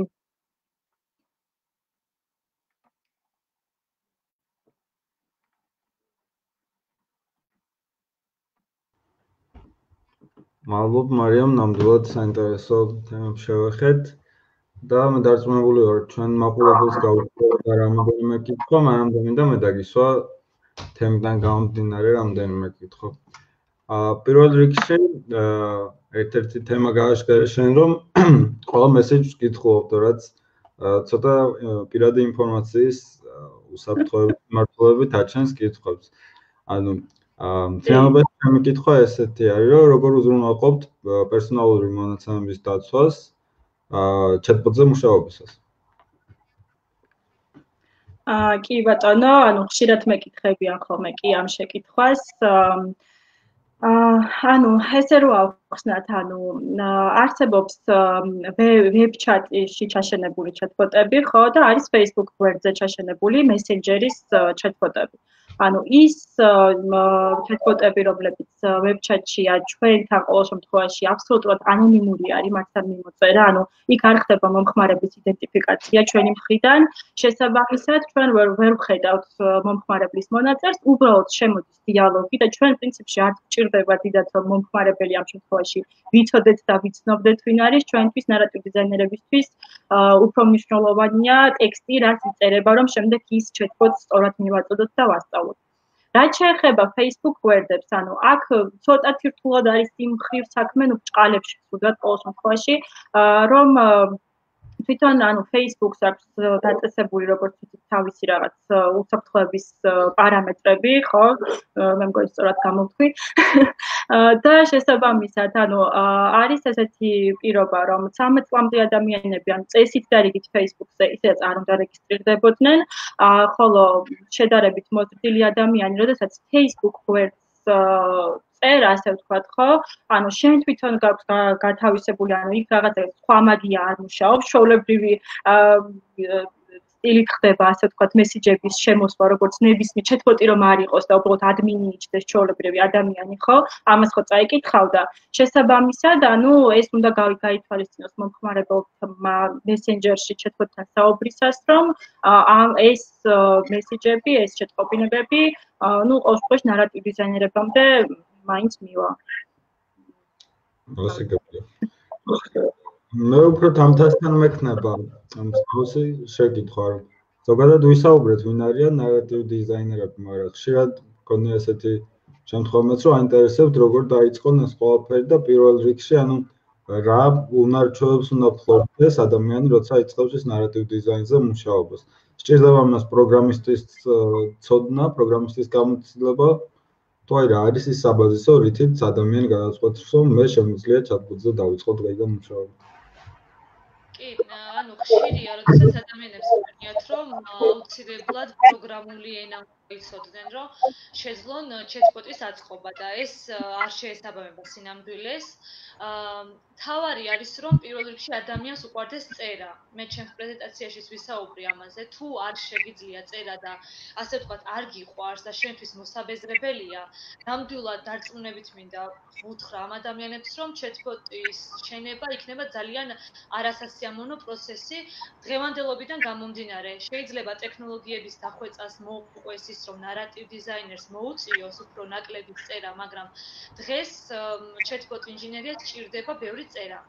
საიდან უნდა დაიწყოთ? ნუ ძალიან ყველა სფეროში ძირითადად ესე ხდება, რომ როდესაც გინდა რომ ამ სფეროთი დაკავდე, აუცილებელია ინფორმაციის დონეზე მოიძიო, რა ხდება ელემენტარულად ამ სფეროში, საიდან დაიწყო, როგორ განვითარდა და დღეს რა სიტუაცია. ამიტომ ვისაც სურს ნარატივ დიზაინით, ასე ვთქვათ, მიიღოს ეს პროფესია, აუცილებელია რომ გაეცნოს ყველა ინფორმაციას, რაც კი მოიძიება. ინტერნეტი არის ღია, ჩვენ შეგვიძლია რომ ასე ვთქვათ, ონლაინ კურსები ვურჩიოთ, რაც არის განხილვები თუ რა ხდება chatbot ინჟინერიაში, ჩვენც ღია ვართ ასეთი ადამიანების მიმართ და თუ ვინმეს ექნება კითხვა პირადად მოგწერონ და დავაკვალიანებთ, მაგრამ ეხლა ლაივის საშუალებით ვურჩევდი რომ გაეცნონ ონლაინ კურსებს და მოიძიონ რაც შეიძლება მეტი ინფორმაცია ამ სფეროს დაკავშირებით.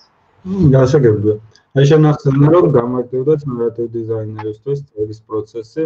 ეს ხوار გულისხმობს იმას, რომ სამომავლოდ chatbot-ებმა თვითონ შეძლონ საუბარი ადამიანისგან აბსოლუტურად ამოუკიდებლად, ალბათ ამ ეს კითხვა უფრო მარიამთან მექნება, ანუ შესაძლებელია იქნება თორე ნარატივ დიზაინერისგან დამოუკიდებლად თავისი დაიწყონ chatbot-ებმა საუბარი.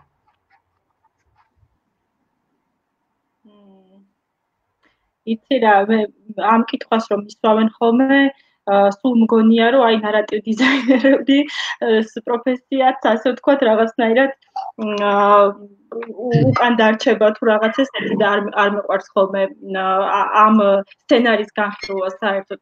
ანუ მე მგონია რომ ანუ ნარატივ დიზაინერი როგორც ჩემს პრეზენტაციაში აღნიშნე, ანუ ტექნოლოგიების განვითარებასთან ერთად მესმის რომ ანუ ჩატბოტების შექმნის პრინციპებიც გარკვეულწილად შეიცვლება. თუმცა ნარატივ დიზაინერებსაც მოუწევთ რომ ამ ახალ ასე ვთქვათ ფუნქციონალებს მოერგონ, შეისწავლონ და მათ გარეშე ის რომ საერთოდ საჭირო არ გახდეს ნარატივ დიზაინერის ჩარევა, ელემენტარულად იმის გასაკონტროლებლად მაინც ანუ როგორი პერსონაჟი უნდა შეიქმნას, ხო? ანუ როგორი ტიპის სასაუბრო მანერა უნდა ჰქონდეს მას მომხმარებელთან, უშუალოდ ჩაშვების შემდეგ მომხმარებელს როდესაც ესაუბრება, ამის მერე როგორ შეიძლება განვითარდეს ამ ყველაფერში, ანუ იმ ადამიანების დახმარება, რომლებიც უფრო მეტად ასე ვთქვათ გამოცდილები არიან ამ სფეროში პერსონაჟის შექმნის კუთხით თუ ტექსტუალურ ნაწილზე, ენობრივ ნაწილზე მუშაობის კუთხით, მე ვფიქრობ, რომ ყოველთვის საჭირო იქნება, ასე ვთქვათ, ნარატივ დიზაინერის ჩარევა. თვითონ ჩატბოტებს რაც შეეხება კი, ანუ ახლაც აღნიშნეთ ჩემს ერთ-ერთ პრეზენტაციაში, რომ არის უკვე გვაქვს ესეთი მაგალითები, რომლებიც წინასწარ გაწერილი რაღაც ტოტები კი არ აქვს, რომელსაც მიყვებიან ესე რაღაც სწორხაზოვნად, ხო? ანუ სწავლობენ იქიდან გამომდინარე, რასაც მომხმარებელი კითხვას დაუსვამს, იყრებენ ამ ინფორმაციას, შემდეგ აანალიზებენ, ასე ვთქვათ, და შემდეგ ამის მიხედვით აბრუნებენ პასუხს. აქედან გამომდინარე, ხო, ანუ უკვე გვაქვს ფაქტობრივად ამის მაგალითები, შეიძლება ჯერ ბოლომდე ისეთი დახვეწილები არ არის, მაგრამ დარწმუნებული ვარ, რომ დაიხვეწება კიდეც და იქნება იგივე Google-ის მაგალითი, რომელზეც ვისაუბრეთ. ისევ შემდგომ მექნება მაშინ, მარიამ, შემდეგი კითხვა. დღევანდელი დღის მონაცემებით დღესდღეობით დასაქმებადია ნარატივ დიზაინერის პროფესია საქართველოში და მსოფლიოში.